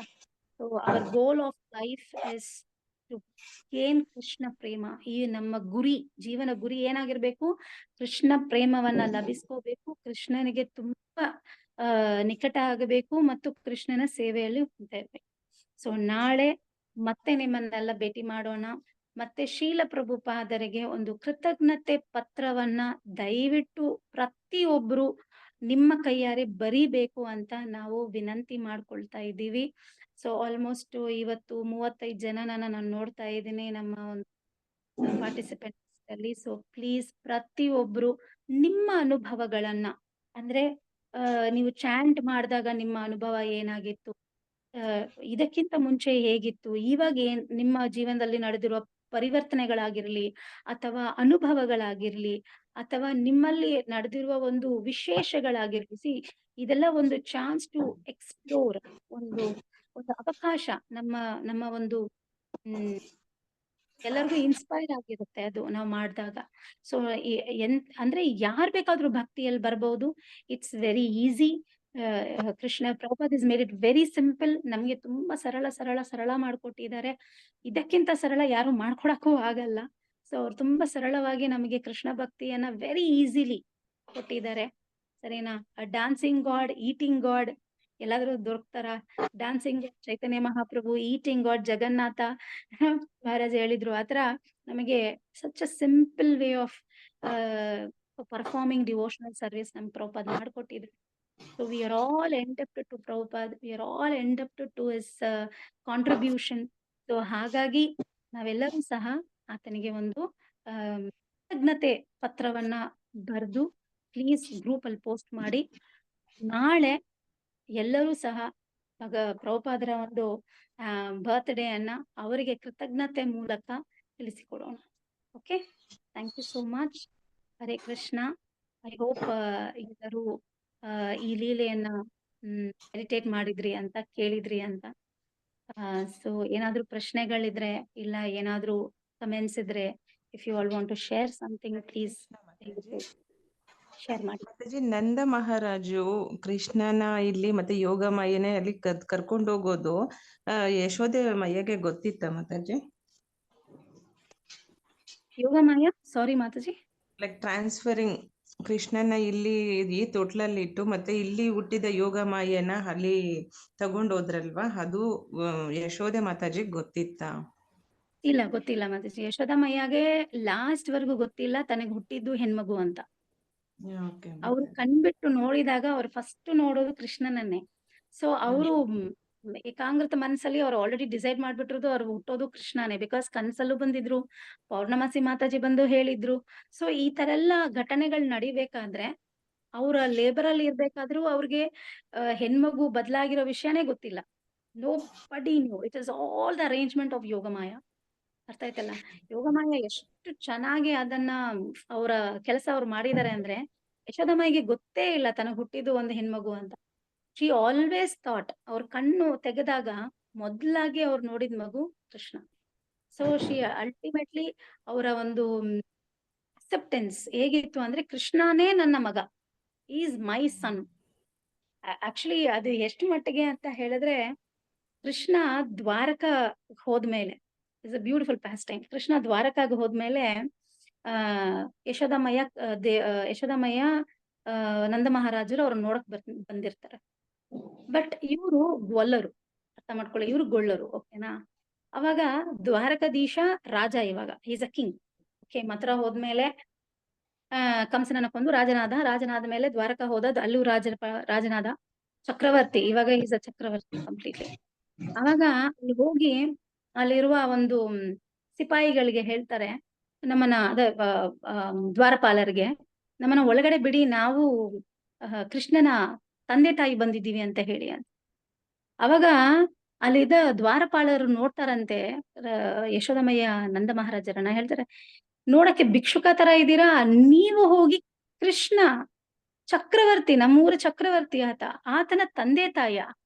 ಅನ್ಬಿಲೀವಬಲ್, ನಾವು ನಂಬೋದು ಇಲ್ಲ, ನಿಮ್ ತರ ಜನರನ್ನ ಒಳಗಡೆ ಬಿಡೋದು ಇಲ್ಲ ಅಂತ ಹೇಳಿ. ಅವಾಗ ಯಶೋದಮಯ್ಯ ಏನ್ ಮಾಡಿದ್ರು ಗೊತ್ತಾ? ಒಂದೇ ಮನಸ್ಸಿಂದ ಕನಯ್ಯ ಅಂತ ಕಿರ್ಚಿದ್ರಂತೆ. ಎಲ್ಲಿ? ಗೇಟ್ ಅಲ್ಲಿ ನಿಂತ್ಕೊಂಡು ಕನಯ್ಯ ಅಂತ ಕಿರ್ಚಿದಾಗ, ಕೃಷ್ಣ ಬಾಲ್ಯ ವಯಸ್ಸಲ್ಲಿ ಹೇಗೆ ತಾಯಿಯ ಸೆರಗನ್ನ ಹಿಡಿಯಕ್ಕೆ ಓಡ್ ಬರ್ತಾನಲ್ಲ ಕೃಷ್ಣ, ಆ ರೀತಿ ತನ್ನ ದರ್ಬಾರನ ಬಿಟ್ಬಿಟ್ಟ ಕೃಷ್ಣ.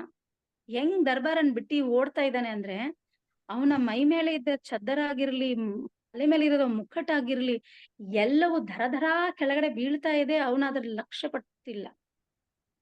ಅವರ ಹಿಂದ್ಗಡೆ ಎಲ್ಲ ಪಟ್ಟ ರಾಣಿಗಳು ಓಡ್ತಾ ಇದ್ದಾರೆ, ಅವರ ಹಿಂದ್ಗಡೆ ಎಲ್ಲ ಸೇವಕರು ಓಡ್ತಾ ಇದ್ದಾರೆ, ಎಲ್ಲ ಸಿಪಾಯಿಗಳು ಓಡ್ತಾ ಇದ್ದಾರೆ. ಗೊತ್ತಾಗ್ತಾ ಇಲ್ಲ ಕೃಷ್ಣ ಯಾಕೆ ಹುಚ್ಚನ ಹಾಗೆ ಓಡ್ತಿದ್ದಾನೆ ಅಂತ. ಅಲ್ಲಿ ಹೋದಾಗ ತಾಯಿಯನ್ನ ನೋಡಿದಾಗ ಅವನ್ಗೆ ಎಷ್ಟೊಂದು ಆನಂದ ಹೇಳಿದ್ರೆ, ಆ ಮಗು ಹೇಗೆ ತಾಯಿಯ ತೊಡೆಯ ಮೇಲೆ ಹೋಗಿ ಕುತ್ಕೊಳ್ಳುತ್ತಲ್ವಾ, ಕೃಷ್ಣ ಇವಾಗ ರಾಜ ಓಡ್ ಹೋಗಿ ತಾಯಿಯ ತೊಡೆಯ ಮೇಲೆ ಕುತ್ಕೊಳ್ತಾನಂತೆ. ಆಯ್ತಲ್ಲ? ಸೊ ಈ ಲೀಲೆಗಳನ್ನೆಲ್ಲ ಆಚಾರ್ಯರ ಒಂದು ಮಧುರ ಮಾತುಗಳಲ್ಲಿ ಕೇಳಿದಾಗ ಒಂದು ಆನಂದವಾಗಿದೆ. ಬ್ಯೂಟಿಫುಲ್. ನಿಜವಾಗ್ಲೂ ನೀವೆಲ್ಲ ಸಮಯ ತಗೊಂಡು ಕೃಷ್ಣ ಬುಕ್ ಓದಬೇಕು ಮತ್ತು ಸಮಯ ತಗೊಂಡು ಭಾಗವತಂ ಓದಿ, especially reach as soon as possible to the 10th canto. Line ಆಗಿ ಓದ್ಕೊಂಡು ಬರ್ತಿದೀವಿ, ಬಟ್ ಆದಷ್ಟು ನೀವು ಪರ್ಸನಲ್ ರೀಡಿಂಗ್ ಮಾಡಿ 10th ಕ್ಯಾಂಟೋದಲ್ಲಿ ಬನ್ನಿ. ತುಂಬಾ ಬ್ಯೂಟಿಫುಲ್ ಆಗಿರುತ್ತೆ. ಕೃಷ್ಣನ್ ಲೀಲೆ ಅಪಾರವಾದದ್ದು, ವಿನೋದವಾದದ್ದು. ಅದಕ್ಕೆ ಕೃಷ್ಣ ಹೇಳ್ತಾನೆ, ನನ್ ಜನ್ಮ, ನನ್ ಕರ್ಮ, ನನ್ ಲೀಲೆಗಳನ್ನ ಯಾರು ಅರ್ಥ ಮಾಡ್ಕೊಳಕ್ಕಾಗಲ್ಲ. ಆದ್ರೆ ಅದನ್ನ ಯಾರು ಸಿನ್ಸಿಯರ್ ಆಗಿ ಆ ಒಂದು ರಹಸ್ಯಗಳನ್ನ ಅರ್ಥ ಮಾಡ್ಕೊಂಡು ಕೃಷ್ಣನೇ ದೇವೋತ್ತಮ ಪರಮ ಪುರುಷ ಅಂತ ಅರ್ಥ ಮಾಡ್ಕೊಳ್ತಾನೋ ಅವನಿಗೆ ಪುನರ್ಜನ್ಮನ ವಿದ್ಯೆ. ಒಂದು ಜನ್ಮ ಈ ಪ್ರಪಂಚದಲ್ಲಿ ಇಲ್ಲ. ಓಕೆ, ಸರಿನಾ ಮಾತಾಜಿ? ಹರೇ ಕೃಷ್ಣ ಮಾತಾಜಿ. ಹರೇ ಕೃಷ್ಣ. ಮಾತಾಜಿ, ಜನ್ಮಾಷ್ಟಮಿ ಬಗ್ಗೆ ಮತ್ತೆ ಭಗವಂತನ ಬಗ್ಗೆ 1 ನಿಮಿಷ ಮಾತಾಡಕ್ ಅವಕಾಶ ಕೊಡ್ತೀರಾ? ನೆನ್ನೆ ಹೇಳಿದ್ರಿ. Go ahead. Yes. Mataji, recording of ಮಾಡ್ಬಿಡಿ ಪ್ಲೀಸ್.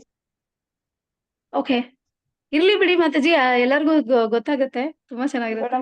ಬೇಡ ಮಾತಾಜಿ, ಆಫ್ ಮಾಡ್ಬಿಡಿ. Okay, fine, done.